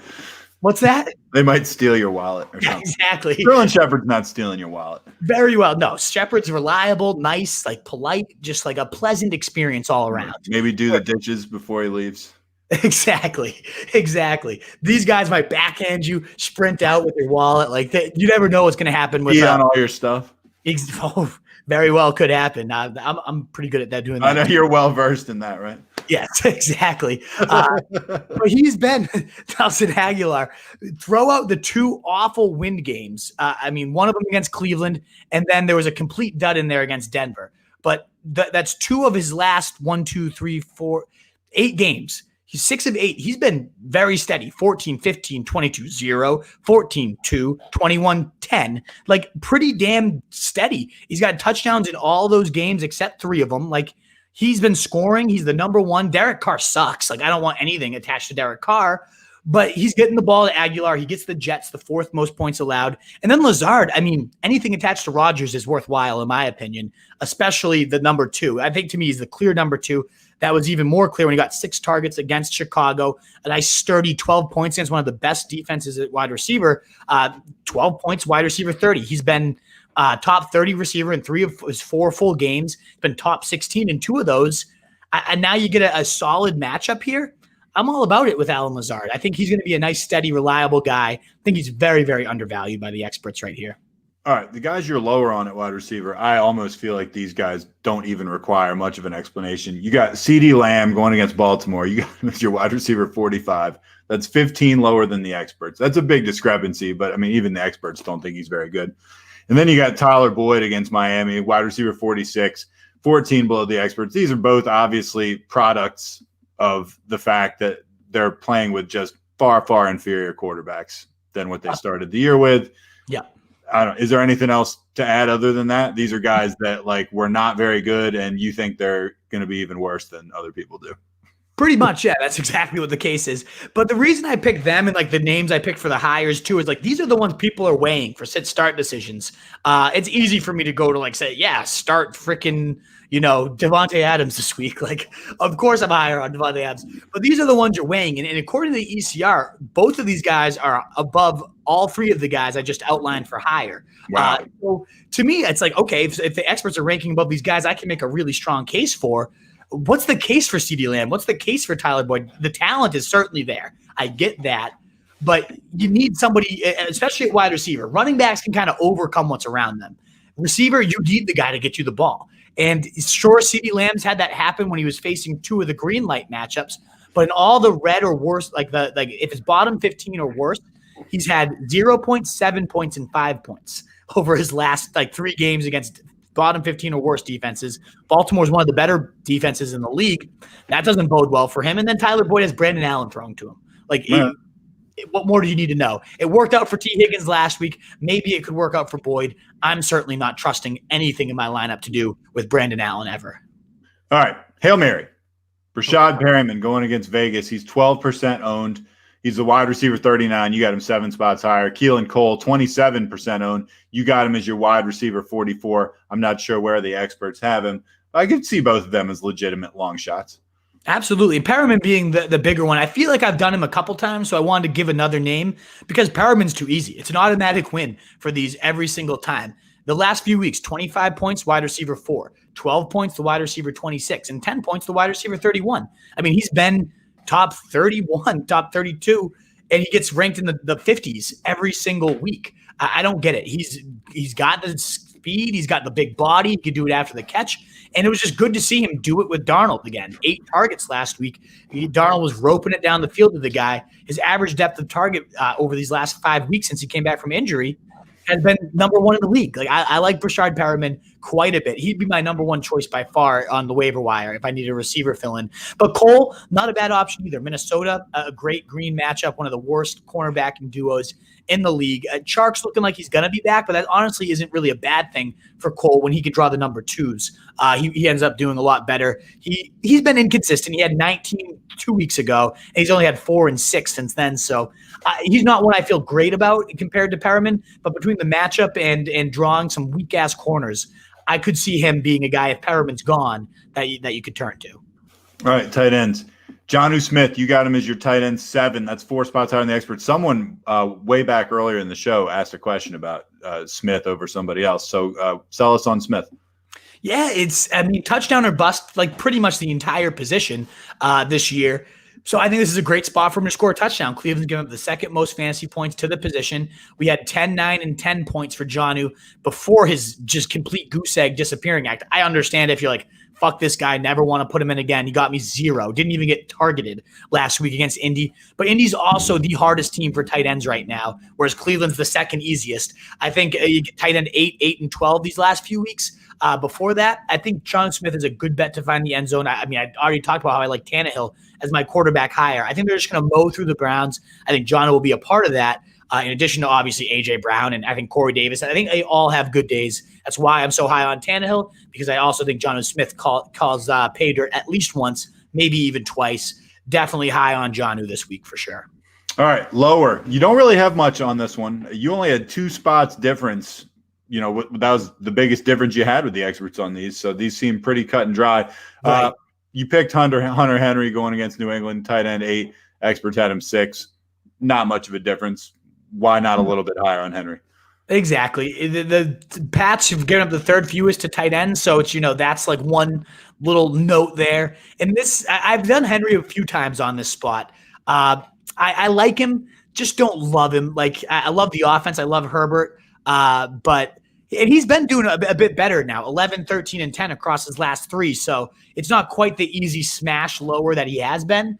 But it doesn't do much for me. So I think against the Pats, he's going to be one they take out pretty easily, in my opinion. All right. Hail Mary.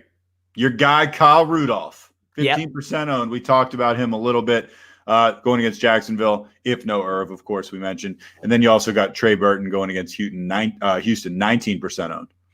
Yep, and I just wanted to give Trey, in case Irv sits, I wanted to have a backup plan, but Kyle's definitely the guy at 15% owned. If you need a tight end, target him this week. Jacksonville matchup, 4th most points to tight ends, playing a season high in snaps, setting the season high in catches, targets, and yards all in 1 week. I think he just builds on that, in an even easier matchup against Jacksonville this week, should he be the guy, should Irv Smith be gone. And if not, then Trey Burton. He scored in back-to-back weeks. He's 6 targets last week. It's a pretty ugly 3-headed mess over there. But ultimately, he's the one that's getting it last week. Wouldn't be surprised to see him find the end zone against Houston. And a game I think the Colts will not struggle to put up any points. All right. Thanks for hanging around, guys. We're going to get into the mailbag right now. Some of you have been waiting patiently. Some of you may be showing up right now, figured out the time, and we're like, I'm not going to wait for these guys to talk for an hour. I want my questions answered pronto. But we're going to get into the mailbag right now. You got a cool mailbag? I knew you did. Sure did. All right, let's fire some of these off. Bailey Fields, starting right away. Any thoughts on J.K. Dobbins rest of the season and for the playoffs? Yeah, I think we covered that a bit. If he comes right back into that role, high-end RB2, would love him. I am nervous. Does this COVID, impact him? Does it linger like we've seen it for other athletes? Certainly could. So I weigh both of those things. The ceiling very high, the floor pretty damn low, like we've seen all year. Don't love him in that sense. So probably rest of the season like a running back 25 or so range for him. But man, I'd love to see him just step right back in. All right, Mitch Chavez, what's up? At the best in the business, the wolf and the truth. And that makes me feel good. I appreciate it. Even if Mitch doesn't say anything else for the rest of the episode, I appreciate that. Mitchell's the best, man. Mitch Chavez, what a legend. All right, Ilias Giftopoulos, Aaron Rodgers or Kyler Murray. Also, pick 2 running backs and a flex. Kimora, oh boy. D. Henry, Swift, Aaron Jones. This is going to be interesting. We're going to put our money where our mouth is here. First, who do you like, Rodgers or Murray? I'm going Rodgers, higher floor, similar ceilings. Like with Murray banged up right now, it has not been the same Kyler we saw to start the year, specifically because they're running him a lot less, exposing him to less hits at the goal line, which is why Drake's value is kind of climbing up these days. So give me Rodgers, safer floor, high, just as high of a ceiling. And then for the running backs, I mean, it's obviously we got 4 running backs here. He's saying 2 running backs and flex. So basically, which 3 guys do you like the most? It's got to be Henry. It's got to be Aaron Jones. You're not benching either of those guys. I guess Jones is like somewhat sketchy. So it comes down to like a little bit iffy these days. I don't know. What'd you say? I said Jones is a little iffier than maybe you were suggesting there. He's not quite the lock that Henry's the only lock here, complete lock. I still think Aaron Jones out of these other guys though is the better play. And then honestly, if Swift's out there, I probably give him the nod over Kamara this week. I really think I might. That's dangerous, but I mean, I don't think you're crazy. You're logic, but it's crazy. It's crazy. You're not crazy necessarily. Exactly. But that's I think I'm benching Kamara. I really do think I'm benching Kamara. Those options, that is really which is just something, man. Mind blowing. I mean, Swift does get Chicago, so it's not like a must play. Yeah, man, it would be so hard for me to bench Kimora. Yeah. I you know what? Maybe I probably just play it safe and bench Swift of these options. But Ilias, make sure you check back in on Sunday. Let's see how this news is developing. Landscape could change. Good question. Yeah, absolutely. Juan Ruida. Do I start Devontae Parker or Tyler Lockett the rest of the season? You mean is Ryan Fitzmagic starting or not? It comes down to that. If Fitzmagic's in, it's Parker. If he's not, you got to just go Lockett's upside.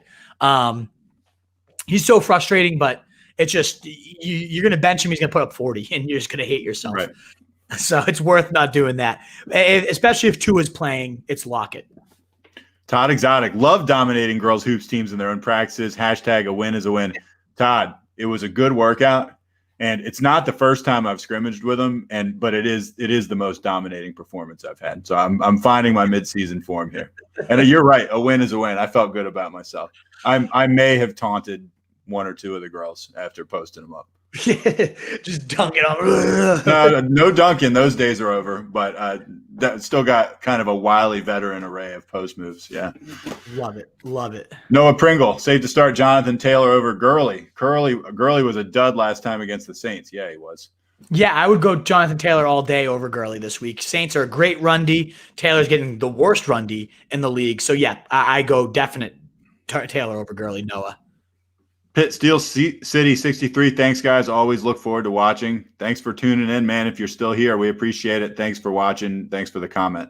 Absolutely. Absolutely. Todd Exotic, is that the Wolf's first commercial? If so, well done, my friend. Actually, it is not, Todd. That is not the Wolf's first commercial. The Wolf has done a few commercials.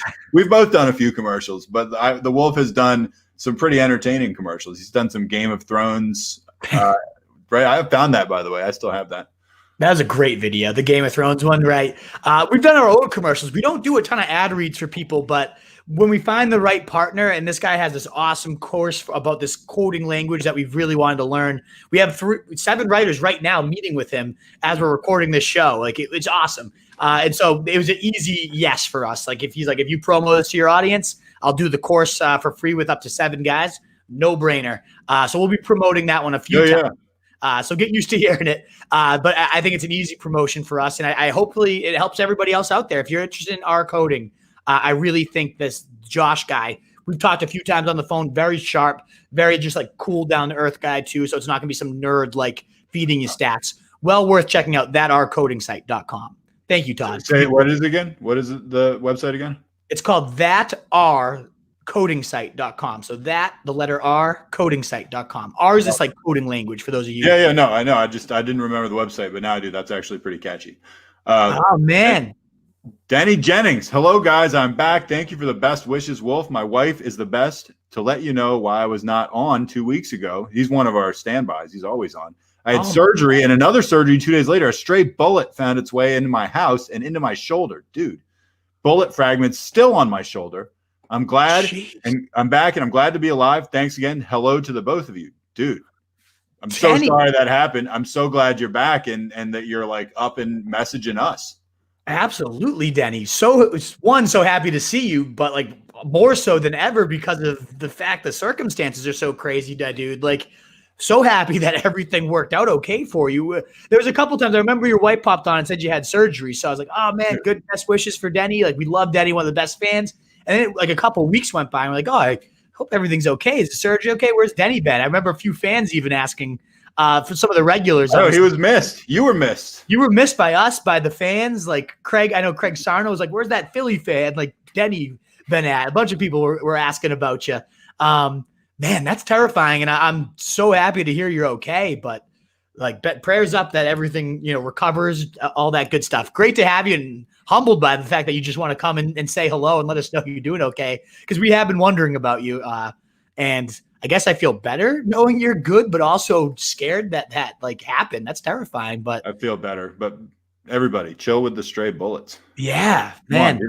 Benny, thanks so much. Chilling in his house, man. I'm glad you're okay though. But we're so happy to hear you're doing well, brother. Yep. Kevin Ford, I was up 4 going into Monday night with Carson versus Metcalf. Ugh, too bad. Clicker is broken. It's broken. Just hummed against. Where'd you hum it? Against the wall? Like out the window? What was the move, Kevin? How'd you break it? I love how he didn't say he broke it. He just said it's broken. Clicker's broken. Mike Clay just made a nice trade. Traded away Taysom, Deontay, and Duke for A-Rob and Gronk. I do like that trade. I do. Like I love Deontay, but A-Rob's schedule down the stretch, and especially if Trubisky's just going to lock in on him like he is. And then if you need a tight end, Gronk's got a great schedule too. Yeah. Definitely a nice Wolf move there, Mike Clay. I like that trade for you for sure. Brian, I said something earlier too. Brian Martinez, hot take. The Lions are still going to suck without Matt Patricia. Yeah, you're right. Definitely going to suck, but hopefully suck in a way that is actually more fantasy production for everybody, both them and the opposition. They're still going to suck if they push the pace. They're just going to hopefully facilitate some more points, which is all I really care about. Ilias says again, no, Young Hui Koo is questionable for making so many kicks on IR, like reason. Kick too many field goals. Yeah, seriously.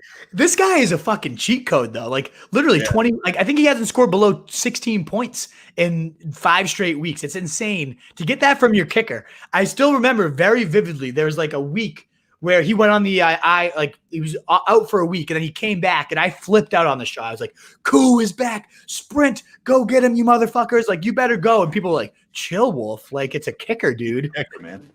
It's the best pickup you could have made is getting Younghoe Koo this year. So sick. Kevin Ford, thanks for the help this year, Wolf, from Swampskit. And a thank you to D. Heggs for introducing. Hey, man, I used to live in Swampskit. I had no idea, Kevin, that I remember you used to live there, Truth. And I had no clue, Kevin Ford, that you were a local guy. That's sweet. You've been tuning in religiously. So awesome to have you. Appreciate your fandom. And now that I know you're local, maybe we can all grab a beer or something sometime, my man. Shady ass people, the truth, and he writes this the truth, like kind of capitalized, like as if he's talking about me, but I don't think he is. The truth is, Roto Street Wolf is the shit, leading in points, and now a 3-way tie for first. One more game for my bye. Mahomes, Kelsey, Mike Thomas, DK, Diggs, Chubb, Gibson. Who to flex now? Judy, John Taylor, Dobbins, or Gordon? Full PPR. Traded away my boy Gallman for Taylor, Judy, and Samuel. I feel regression coming up, but may have done it a week early. Rojo. 14 rest of season. Man, you got yourself a squad, dude, except maybe Mike Thomas. Yeah, that is an absolute squadron. I like Taylor this week out of all those guys that you listed. And I like that trade. Like Gallman, yeah, he's been steady, but Taylor's the one that, like, Gallman's not going to win you titles. Gallman will get you nice 14 points, and it's been nice. But that's going to come crashing down, I think, once Freeman's back and this offense just isn't that good. I think he's been feasting on some pretty easy matchups. I love Taylor's schedule. I love his talent. I think you shot for ceiling, and I think you got quite the haul for him. And I go Jonathan Taylor this week against Houston, no doubt. Your team's ridiculous, by the way. Yeah. You know that. Mike, exactly. It in. He just agree with A-Rob possibly being a league winner with games at Minnesota and Jacksonville, weeks 15 and 16. That makes me have him in 3 out of 4 leagues. I have A-Rob. Man, I hope you're right. There's a lot of people. Like, I'm kind of limping into the playoffs a little bit here, but I got a lot of guys on these playoff schedules that you've been throwing at us for a while that, so maybe some blowups are coming. And the schedules are so crucial. And I think, you can limp in, but as long as you have the right green matchups for those last 3 weeks, it's all that matters. I mean, my team was putting up like 90 points, and I got it fully healthy, and I've scored 170 in back-to-back weeks. Like, it's a crazy what a good matchup and talent getting right and getting healthy can really do for a squad. Absolutely. Oh, Denny's back. Denny Jennings. I have Ingram. Can I drop Jonnu? You got to give him good advice, man. I know. Seriously. We better get this right for you. I think you can. Ingram's – but the thing is like he gets Colt McCoy at quarterback. Colt McCoy throwing Ingram. Come on now. There's no guarantee that Evan Ingram's going to do anything with Colt McCoy. Ingram's got a great matchup this week. He's got a great schedule down the stretch. It's just – is it a guarantee? How many games is Daniel Jones going to miss? Because the pop gun arm should favor Ingram, should favor Shepard. It's not a guarantee. So it depends on who's out there, Denny. If you got a great option to drop Jonnu for, then yeah, sure. But if you're just dropping him for like Anthony McFarland or some useless shit, like then keep him around so you at least give a tryout to Colt McCoy and the Ingram experience. All right, Brian Martinez, he actually has a 3-part question in a row, so I'm going to read them in a row. He said, saw Miles Sanders ranked as running back 7 above Gibson. Swift, what keeps you guys believing in him? I own him, and I'm extremely worried. He's a good player, but it's clear the Eagles would rather let Wentz throw it literally 45 times than to run the ball. You make a couple good points there, Brian Martinez. Brian, you're making some fantastic points. And one, I'm probably going to reevaluate my rankings based on what you're saying. But also, too, he does get Green Bay. If there's ever a time for him to blow up, it'd be against Green Bay. But I also like Boston Scott because they're probably going to get down, and they're probably going to throw to Boston Scott. So I think I will be reevaluating Brian Martinez, the Miles Sanders ranking here after we hang up. I think that's a very fair call out. But the matchup could be, if they ever are going to be competitive against the Packers, they're going to establish the run early on these guys. But yeah, you're right. I'd probably rather have any of those other guys you just said over Miles Sanders this week. So thank you for pointing that out. Mike Clay, Tua better not play. He's a Parker owner. I know that for sure. Yep. I totally agree. And Wolfpack, by the way, I always do this at the beginning of the mailbag. You know what's coming. thumbs up if you would consider giving us that like button, whether you're on Facebook, YouTube, Periscope, any reshares, retweets. We love answering all your questions, and that would really do us a great solid into finding more people, getting us out there to more viewers, and just looking legit to other people who might be interested in sponsoring the show someday. So please help us out. Give us that thumbs up button. Show us that you are enjoying the content. We'd greatly, greatly appreciate it. Thank you, guys. All right, Ilias is back. This is just a direct, straight through the front door question. Latavius Murray or Kimora? Man, it's Kamara. Like, it's because he's just one of the best players in the NFL. But the last couple of weeks, it's been an offense that's centered around Murray in the power run game. So it's tricky to recommend him with full confidence too. I go Kamara, but yeah, it's just based on pedigree more than anything at this point. Do you agree that you have to go Kamara, Truth? I do, but it wouldn't be for any logical reason. It would just be like I wouldn't want to be the guy that benched Kamara and then he just had a Kamara-like game. Right. You know what I mean? I mean, I know that's not a good reason, but yeah, that's why I'd go with Kamara probably. Denny Jennings, if Tua doesn't play, who do I go with, Fitz or Tannehill? I'd go with Tannehill personally. Absolutely. Tannehill, my highest of the week in terms of ECR ranking. Love Tannehill this week. And I like Fitz, don't get me wrong. But give me Tannehill all day. Juan wants to know, do I start Devontae Parker or Tyler Lockett rest of the season? I think we actually did this question earlier, actually. I think we did. And I think it was even his question. Yep. Go ahead. It's Parker. If not, Lockett's pretty much the better play most of the time. Todd Exotic says, truth looks like a candle. That was during the segment where there was a flame on my head. You were right, and I read that when you wrote it, and so then I spent the rest of the segment kind of trying to get my head directly under it, and you're right. I did look like a candle. What I would like to request, Wolf, is I've now been a candle. I've been a guy with a pile of shit on my head and with like an eggplant, dangerously close to my forehead. I want a light bulb so it can seem like I'm having a good idea. Oh, okay. We'll come up with a segment, truth's wisdom or something. We'll put a little light bulb over your head. I like it. Or maybe a segment where I'm like being I'm arguing a pro and a con of a subject, and the first section I have a halo, and then the next one I have devil horns. Ooh. We're gonna mess around with the truth hats and different things. Right. I'm just saying, there's a lot of potential here. A lot of potential to mess around here. I like it, Todd. Good ideas. Good ideas. Seb, have you ever had a stacked fantasy team choke in the playoffs? Yup. Oh yeah, absolutely. Oh, God, it sucks so much. I feel like more often than not, and I have no exact research on this, but when I have my bye weeks, like I have the team that just first place cruises, gets the bye, dominates all year, most points. They get soft after they have the bye week. They don't respond. They get tired. Like they just get complacent. And then the hardened sixth place team will come in and my team will lay an egg and they'll just steamroll me. I've had this happen way too many times that I care to admit, Seb. And I always do say it's like it is talent to get that bye, to get into the playoffs, even in the first place, not even the bye. Just getting in the playoffs takes talent to grind out a full season. But once you hit the playoffs, it just is often so much luck. I think this year the luck's going to come down to who has Derrick Henry when he faces this schedule, because he's raise that hand, Truth. Exactly. I'm one. I wish I was one. I'm sadly not. He's going to steamroll, and it's going to be very hard to beat a team that has Derrick Henry this year. But other than that, it's so much luck. It is so much luck. Rashad Barryman was the most owned player on championship teams last year, and he wasn't even owned going into the semifinals. Crazy stuff. So yes, I have had plenty of teams choke, and it's the fucking worst. I know I've brought up who I have on my fantasy team plenty of times, but is there a more fun 1-2 punch to have than Derrick Henry and DK? Mm-mm. Just as far as just feeling good about yourself all the time. Yeah, your team is literally the grown men of the league. Like that is the grownest. It's not like they always produce, but man, it's like they're so fun to pull for both. And they generally always get you something. It's never like bad. It's rare when they don't, but it's just they're fun to pull for, man. You're just excited. Like when one of them's playing, you're excited every snap. You're just like, exactly. You might like fucking kill somebody. Exactly. I totally agree. Two of the best players to own, no doubt about it. Turner Hare, should I pick up the Packers, Bears, Seahawks, or Raiders defense? I think this week the Bears get Detroit. I like the Packers matchup against Philly because they give up a ton of sacks, and the Packers can get to the quarterback. Seahawks, who do they have? They have a pretty easy matchup, don't they? They have the Giants with Colt McCoy. Yeah, they have Colt. These are all good matchups because the Raiders get the Jets too. Defensive questions are so fucking impossible, Turner. Let's be real here. Like, it's the hardest position to ever project. I think I'm leaning. I actually don't know off the top of my head. I'm going to look at my rankings. I'll tell you who I ranked higher when I gave this like legitimate thought. My gut says Seahawks. Yep, Seahawks. I have at 6. Bears I have at 7. Packers I have at 9. And Raiders I have at 13. So Seahawks I do have the highest, but the Bears are literally one spot below them. So Seahawks is my pick. It's dead even though.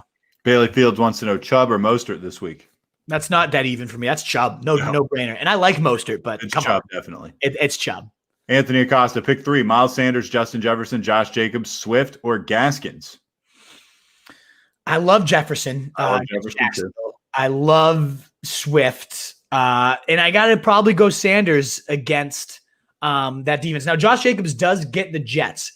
It's a matter of, is he playing? If he's playing, I probably would play Jacobs over Swift. But Sanders, Jefferson, I'm locking in, probably playing Swift. But if Jacobs is fully ready to go, then you could probably swap out Swift for Jacobs. So let's check back in on that one, Anthony. All right. This alludes to a question earlier. So skip to the next one.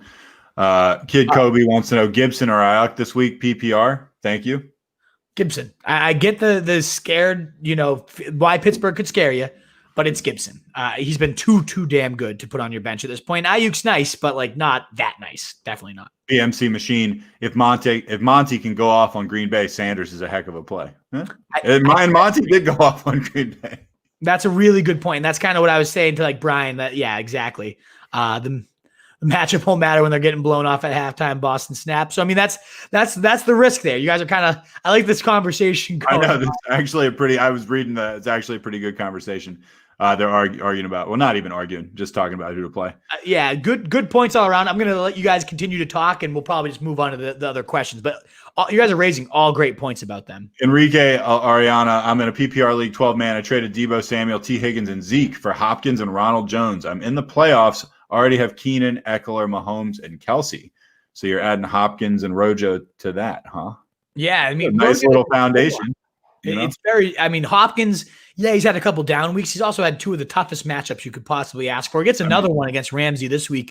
But if you're already in. You had me at Mahomes and Kelsey, dude. Yeah, Mahomes, Kelsey, Eckler, and Keenan are just reception machines. You're in some good shape, Enrique. Well done. Good squad. I think it's a good trade. Yep. To Higgins, Zeke. Like, I love Debo, but would I rather have Hopkins? Absolutely. You got the best player in this deal, and I'm always on the side of that trade. Timothy Park, do I trade Thomas for Swift straight up PPR? I think I would. Yeah, now, that's a risk. But what's Thomas done? Like, how long is Taysom Hill experiment going to last for? Or is Swift a higher paced offense? Yeah, but like even with Brees playing, and they did play, Thomas and Brees did play 2 or 3 games together, right? Yeah, I think Thomas had one pretty good game. Right. So it was mediocre at best. His best. I think I would do it, man. I can't believe I'm saying this. I think I would do it. It's crazy, but yeah, I'm kind of with you. And we get for Swift week 14 Green Bay, week 15 Tennessee, 2 bottom 10 defenses, maybe even both bottom 5. I know Green Bay is. So you got the matchups for Swift. I like him, especially if you need running back and you have good wide receiver depth. I think you make that move for sure. Raj, how you feel about Eric Ebron? He had a decent game today. Solid. Yeah, he's a tight end, like he's doing more than your standard tight end right now. And we talked about him in the strength of schedule show. It's easy for tight ends moving forward for him. So yeah, I like him a lot. Denny Jennings. So keep Jonnu, play him or Ingram, half-point PPR. So again, Jonnu, you're keeping if there's no other good options, Denny. If you got some good waiver options you want to look at, like let us know who's out there, brother. And we'll be happy to give you our opinion on him. But most likely, I'm probably just going to go Ingram either way. And I just keep Jonnu as like a backup plan if this Danny Jones injury lingers. So let me know what the waiver options are out there for sure. I'm going to go Ingram this week, though. Terrell, too nice. Jordan Reed, Akins, or Burton? We have a Jordan Reed sighting. Oh, I mean, I hate Jordan Reed so much, but like he might be the better of the plays here. Is Kyle Rudolph gone? Terrell, too nice. Like he's my favorite of these options. Of these 3, I probably go Jordan Reed. Goddamn. I hate him though. I hate them all. get Kyle Rudolph in there if you can. Terrell, too nice. But Jordan Reed would be my play. What do you think, Truth? Do you get like any of these? They're terrible. I mean, I would probably lean towards Burton. That's true. If he's playing, but I mean, I don't like it. Burton does have the back-to-back touchdowns. You know what? He was our Hail Mary of the week. Let's stick to our guy. Let's go with Burton. But again, I'd rather have Rudolph than any of them. All right, Mitch Chavez. Speaking of Westbrook, by the way, he was just traded to the Wizards for John Wall. I saw that, but I actually had not seen it when I made the Westbrook comment. I've seen it since then. I'm a huge NBA fan, and I have a lot to say about all this stuff, but this is probably not the venue for it. But thanks for the update. God. Really interesting. I mean, Bradley Beal, Russell, like that could be. I don't know. I don't know nearly as much about basketball as I do fantasy football, but I do know Russell Wilson's one of the most. Russell Westbrook is one of the most explosive players. I mean, he's like a tornado. Yeah. Tomas Medina. Oy, que pasa, Lobo. I think that's I think he's giving us a howl. Oh, it's a howl. Okay, I thought your howl, like a grunt. No, and que pasa, Lobo, for those of you whose rudimentary Spanish is not up to snuff, that means, what's up, Wolf? Need advice. QB, Fitz, or Cousins. Defense, Raiders or Vikings. Gracias, Wolf. My man Tomas, I think from Panama, if I'm not mistaken. Oh, right. This is the guy from Panama. Thanks for listening. Panama. Thanks for commenting. Absolutely. Glad to have you back, Tomas. I lean Fitzmagic if he's in, but I don't know that he's going to start this week. Defense, I probably go the Vikes against the Jags just because the Raiders suck. Even the Jets can probably put up points against the Raiders. So that's where I'm leaning, Fitz and Vikings. But Cousins isn't a bad fallback plan if Fitz is not the starter any longer. Kyle Tunenberg, hey, Tunes. Fulgham, Duke, Rager, and Emmanuel Sanders have to cut 2 to make room for JT and Ayock. I agree. You definitely want to make room for those guys. Any of them have any value rest of season. Which 2 of these guys would you cut? Doesn't matter. Pretty easy cuts. Any of the 4. I'm not really, losing sleep over cutting any of them. I think Fulgham at this point, Alshon Jeffrey's running above him, and Jeffrey. Yeah, Fulgham is the one who I would have said first. If you had to cut a second, you can't run ahead of Alshon Jeffrey, who's out there with a fucking walker. Hey, he caught a ball. I saw him catch a ball. A football. Exactly. Awful. Useless. Caught a ball. Yay. Yep. Get Fulgham out of here. I think it was like for 8 yards. I think Duke is trash. Rager's not. I loved Rager, but honestly, I overhyped him clearly. I would say Rager is probably the most keepable of these assets. I agree, and that's nuts, but I think you're right. I would probably cut Fulgham and Duke would be the 2 I'd cut. If you want to linger Duke because you think an opponent might pick him up and he gets volume, then Sanders. I would say Rager's the only one that I'd want to keep out of these guys, and I don't really want to keep him. I cut him myself last week, to be honest. But Sanders, I was considering cutting myself. Cut any of them without any hesitation. Whatever ones you're feeling, Tunes. I would personally cut Fulgham and Duke first, but Sanders is totally cuttable too. All right, Jerry, tough week. Need to win for a bye week. Can only start 2 of these guys in a PPR. Kimora versus Atlanta, Gibson at Pittsburgh, or Hunt versus the Titans. Thanks for the help. I would go Gibson. I would go Gibson over Kamara. Scary stuff, especially with the Pittsburgh matchup. But yeah, I would go him. Mitch Chavez just throwing this out there. Shanahan's pushing for Kittle to be back for the last few weeks of the season. If you have a spot available, he's available on waivers, I'd suggest grabbing him. Yeah, great. Actually, good advice. I think it's fantastic. I think I probably should have put that in our trainer's room. That Kittle said he was optimistic that he could be back in 6 weeks, and it's already been 4 weeks. That would give you week 15 and 16 with Kittle. Why not? At this point, what you don't need Jalen Rager or Emmanuel Sanders as examples. Nah, you sure don't. Absolutely. Kyle Tunenberg, get well fast, Dennis. We sure as hell agree with that. Denny Jennings, yep, we totally agree. Denny says, thanks, guys. It means a lot. I appreciate the love, Wolfpack. We appreciate that you've been such a reliable fan. And seriously, hope you can get better. Let us know if there's anything we can do other than provide you with excellent fantasy advice, we hope. Exactly. We appreciate the love that you bring to the pack too, Denny. It's the strength of the pet. What is it? The expression? It's like the strength of the pack is the wolf, and the strength of the wolf is the pack, or something like that. I don't know, but that sounds great. It's a great expression. Yeah, the strength of the. You should possibly get the shirts made up that say that. Yeah, exactly. So we're only as strong as you guys, and Denny, you're one of the strongest wolves we have. So, appreciate it. Trey S, full PPR, bench 1, Deontay Johnson, Brandon Cooks, or Robert Woods. Thanks, fellas. Ooh, tricky. I mean, I'd probably bench Cooks there. I love Woods. Deontay is just so steady. I don't know. Cooks makes me like he's the number one, but I don't know how he's going to handle that. I'd probably bench Cooks. What do you think, Truth? I would be Cooks for me as well. Yeah. Tim Gray, Kyle Tunenberg, you almost have the same scenario as me. All four of them are droppable. I'd probably hang on to Rager over the rest. It's hard to give up on Fulgham, but his target share went way down. Half of them are terrible passes. Sounds like Tim assessed this pretty much exactly the way we did. Except he did it before we went on the air, so he's not copying us. Denny, Kyle Tunenberg, thank you. I appreciate it. You guys are going to make a tough Philly guy cry. I think I'm tough anyway. Denny Jennings, we fucking He says, I think I'm tough. Hey, you got shrapnel in your shoulder, dude. You're pretty tough. Yeah, you're on a broadcast. You're still watching the fantasy show. Exactly. You're tough. Very tough. If you're here watching a fantasy show with, like you just said, Truth, shrapnel on your shoulder, you got some fucking tough genes in you, my man. And Philly's, I taught Philly for a summer. It's a tough area for sure at certain parts of it. So, Denny, I bet you're a real tough guy. And that's why we love you, man. You bring some good grit. Enough. Eric, is Mark Andrews playing week 13? I don't think that's necessarily known. It's not known yet. I will say he's one of the higher risk players because he has diabetes and he has COVID now. So that could make his recovery longer than your standard NFL player. So I wouldn't be counting on him this week. Kyle Tunenberg sitting in third after the win this week, playing second this week, could tie record-wise, but won't catch on points. Got Eckler back last week, and JT and Ayock this week. Things are starting to look up. This is the time. I mean, isn't it great when like things are all over the place, and then it kind of just right around week 13, all of a sudden you're like, okay, I've been waiting for this. That's hopefully what's happening with me too, Kyle. It's happening to the Wolf right now. I need the win to get in, but love it. Tunes. Everything's trending the right way, baby. We got to defend that title. I know he's Forrester.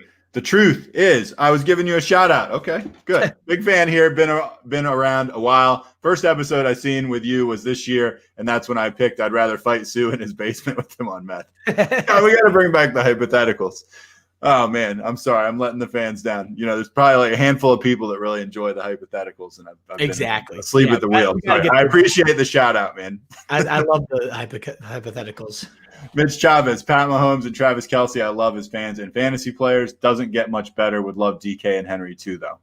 Yeah. I love those guys too. I would rather pull for DK than Kelce, although I certainly acknowledge Mahomes, man. Yeah, Mahomes, super fun to pull for. We'll always love him, Truth, because back in 2018 when he had his MVP breakout year, there wasn't a sight higher than anybody, and that kind of gave us some real legitimacy. Yeah, a little bit of cred. Yeah. It really built up our street cred. Thank you I'll always love Pat. And he's just so fun to watch too. Like every week, remember it was week 1 and we're like, all right, let's see how our guy does. Maybe we'll get 2 touchdowns. And he threw like 5. We were like, all right, well, we're geniuses. And then the next week he comes out against the Steelers and throws 5 more. And it's like, oh my God, we are the smartest humans alive. Yep. It's all been downhill since, but no, he's the best. I mean, how could you not go downhill a little bit from that? No. That was quite a blow up on the best possible call you could have. Yeah. Danny Jennings says it doesn't matter because Doug Peterson's play calling sucks. Hey, let me just say something on that real quick. What the hell was he doing going for it on 4th and 4 from like the 18 when they were down like 10 or 11? Like it was a 2-score game. He needed the field goal. It's 4th and 4. Wentz has been terrible. Like it's not like, this is a guy I can rely on 4th and 4. He doesn't kick the field goal. Wentz gets picked off. And then, they did stop Seattle and it became a 1-score game legitimately. Yeah. Was that one of the worst decisions ever? I don't get it. It has to be exactly for what you're saying because Wentz looked like shit. It's one thing if you have Mahomes and it's like, okay, give me a guy the ball, but freaking Wentz sucks. I'm probably taking the field goal anyway. Exactly. Even then, there was like 8 minutes left in the game. Right. And think about how much more fired up your defense plays knowing it's a 1-score game. Like they bailed him out even for a little bit there. But yeah, that was bullshit. So Denny, I agree. Absolutely. Bozo. Austin Forrester, Wolves don't get scared. Fire up your studs in full force. If they dud out, it's not on you. It happens. Go with the gut. That's how us Wolves survive. Howl. And I thought those were exclamation points, but those are L's. So it's howl. Love it, Austin. And I agree. That's why I would go with Kamara over Latavius. You always got to go your studs and just hope for the best. That's why you drafted them. They've gotten you this far. I agree, Austin. Good points all around. And love you, brother. Enrique Orlando, Tyler Boyd, or Curtis Samuel rest of the season. Curtis Samuel for I'd me. probably go Samuel, yeah. Yeah, Tyler Boyd with Brandon Allen just does not interest me at all. Clayton Witt, hey, fellas, PPR, I need 2 running backs, 2 wide receivers, and a flex. Kamara, Sanders, Mostert, Keenan, Mike Thomas, A.J. Brown, Allen Robinson. Man, you got some good receivers there, bud. A lot of good talent there. Yeah. Man. For the running backs, I'm going to go Sanders and Kimora. Mostert's real damn close, though. Yeah, I mean, that's he's tough. probably safer than Kamara. If you want the safe option, you go Mostert. The receivers, I'm going to go Keenan, A.J. Brown locked in, and then flex is Robinson. You can't bench Robinson either against Detroit. So that means, yeah, Mostert and MT are the ones hitting my bench. But if you really wanted Mostert over Kamara, probably a higher floor. Would not blame you at all. But I like Austin just said up here, I can't bench my studs, not for Mostert. So I'm benching Mostert and MT there. Denny says, tight end waiver wire is thin. Jonnu's better than what is out there. That's probably true. The tight end waiver wire is pretty thin. You know, there's a couple guys the Wolf put out there for Hail Marys that if certain guys aren't playing, maybe are worth a shot. But yeah, you're probably right. The thing though, Denny, is you don't even have to look at tight end. If Ingram's your guy. Is there other running backs, receivers of interest? Like, I don't think you necessarily have to go sprint. I think John is probably better than tight ends out there. But are there any receivers or running backs that you're like, okay, this would be an interesting guy to toss onto the bench? That's more so what I was getting at there. Tomas Medina says, sweet. Thanks, guys. You rock. Awesome advice. Appreciate it. Love you, Tomas. Thank you from tuning in from Panama. We greatly appreciate it. Bailey Fields, who's a good waiver running back pickup for the playoffs? Need help. Man, it's tough, man.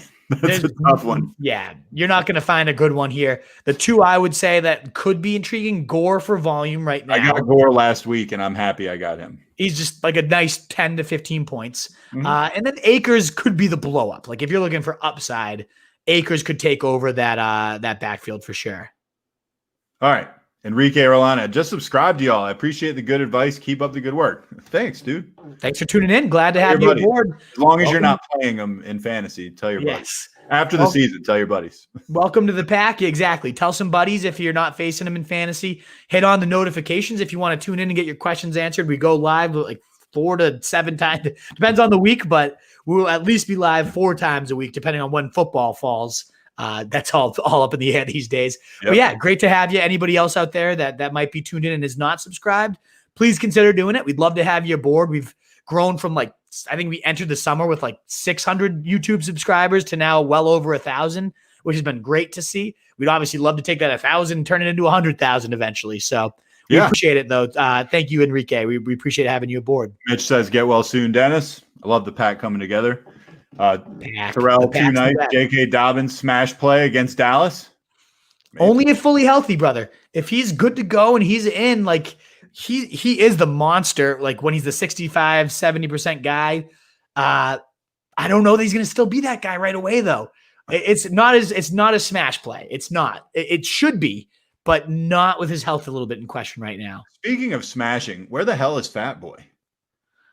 Fat Boy. Yeah. Yeah, exactly. Where the hell is Fat Boy? The guy loves smashing pumpkin pies.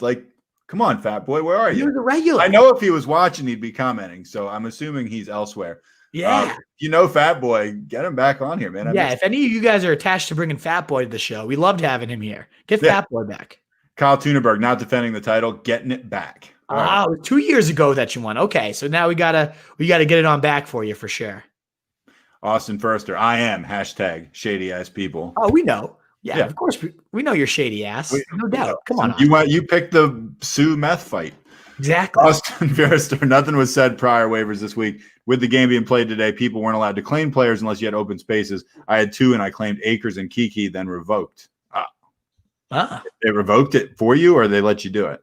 I don't know. Good move if they let you do it. Yeah. Danny Jennings, thanks for the laughs and the insight. I didn't need a pain pill the whole time watching.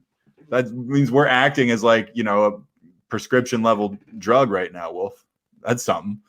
I hope to see you guys Sunday. Wolf, my wife asked me what I was doing. I said, watching you. She wanted me to say thank you. Guess she's a keeper. Yeah, sounds like it. Love you guys. Time for bed. All right, Danny. She supports the pack. She's definitely a keeper, man. I love it, Danny. We love you. Thanks for thanks for keeping us informed when you were not around. That actually made us a little less anxious. Just knowing. Exactly. Knowing It did mean a lot that she. I was like worried about to have her.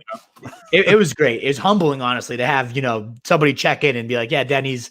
We were worried for you, and it was great to hear. And now it's good to hear you're okay. Again, I hope speedy recovery with everything. But Denny, we're happy to bring you those laughs, the insight, everthing. We love having fans like you, we man. Can save that pain pill for you. You're gonna maybe want that later. Yeah, exactly. Save it on up and take it another time. Ilias says pick 2 wide receivers: Cooks, Woods, Lockett, Allen Robinson, Julio. If he plays McLaurin, I know it's a lot. It's okay, man. That's what we're here for. You got a lot of good options, Ilias, and it's a lot to weigh through. So I mean, Keenan Allen, you're never benching.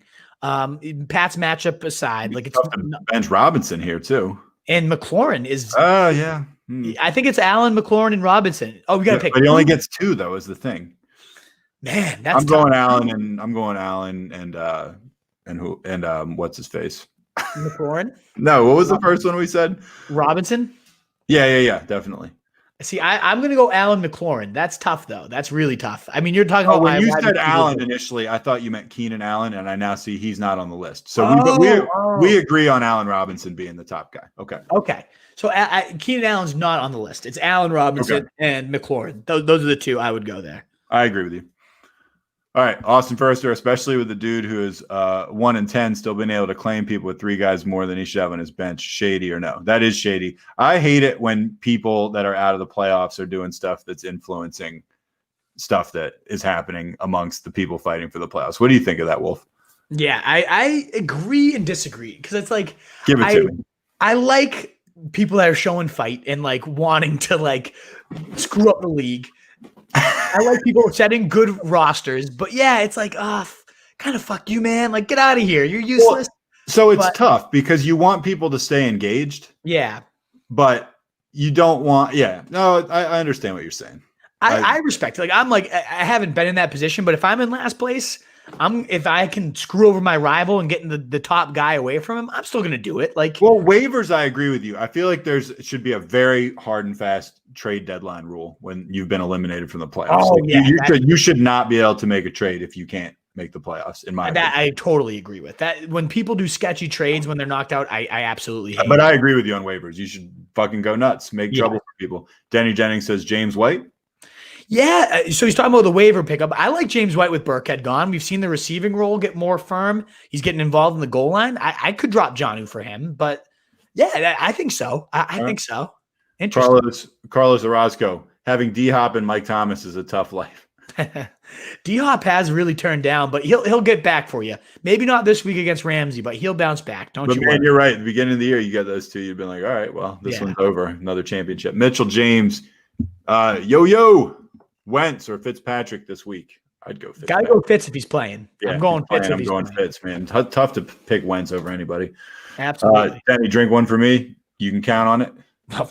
I'll drink plenty for you and for myself, but definitely put at least a couple. He's going to drink more than he would have, and he'll just say, "Yeah, this one's for Denny." I think I took a shot on the last Thursday night we had Denny Jennings, so we'll do some shots for you this week too. Richard R. Any chance Rojo goes off during the playoffs? Arian said they need to give him more touches. Just can't trust him. I trust literally 0 words that come out of fucking Arians' mouth. I think he's the biggest lying fat sack of shit in the NFL.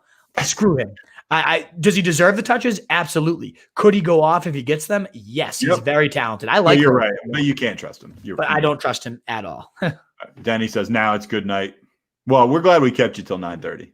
Cheers, brother. Happy you could join. Great to see you. Feel good. Really happy you checked in. Mitchell James, Mike Thomas, or Debo Sam? That's tough. I'd probably go Thomas because the Falcons are just so bad. And last time out, he had look who's throwing. Yeah, but last time Taysom Hill had like 9 completions.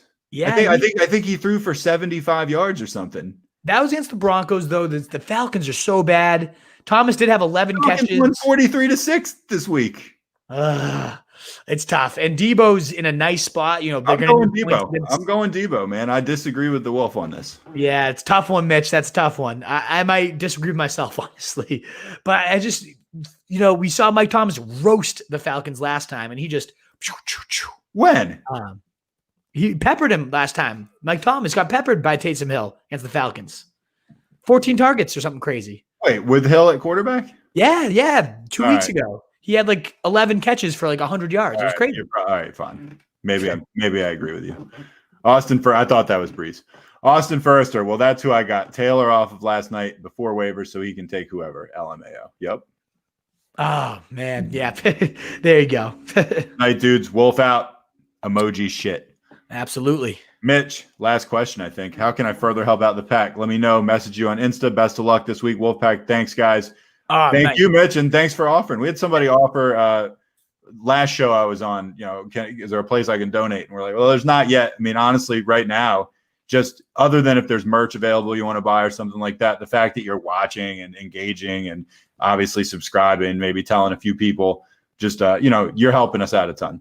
Absolutely. You're already helping. But yeah, I'll get back to you. CJ does a lot of the DMs and stuff, so I haven't seen those yet, Mitch, but I'll check in tonight.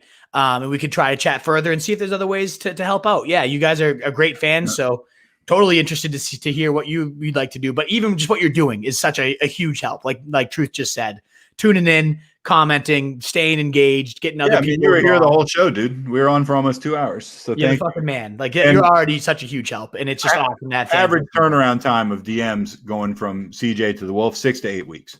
Yeah, exactly. Alrighty, guys. Well, that's the whole show. Thank you guys so much for yet another engaged, awesome, like back and forth every time. The hour-long mailbags. We love them. That's why we do it, because you guys are so fucking great. Good to see old fans returning and everything too. You can find all our stuff at roadstreetjournal.com. We breed and feed fantasy wolves on all your socials, Facebook, Instagram, YouTube. It's great to get our subscriptions up. We're so happy for that. You want to help the pod out? Reviews are so helpful on the podcast to help us get discovered for people that do that good stuff. Austin saying he'd buy some merch and stuff. So yeah, maybe we can get a merch store or something like that going for you guys. Defending the title. Love to hear it. So yeah, maybe next week we'll post something like maybe we'll get a Venmo. I don't want to. People have asked. I don't want to be walking around panhandling, but it does seem like enough people want to help. So we'll talk with CJ and we'll try to come up with a way, whether we're pumping out more merch or whatever. We really appreciate the offers, guys. Yeah. Awesome, guys. We appreciate it. We're so happy to help you. That's why we do it, to grow the pack, which is great people like you. But if you want to help out in other ways, we'll certainly appease the pack in that sense too. You guys are awesome. So thank you guys so much for tuning in. I am the Wolf. I'm the Truth. Later, guys. See ya.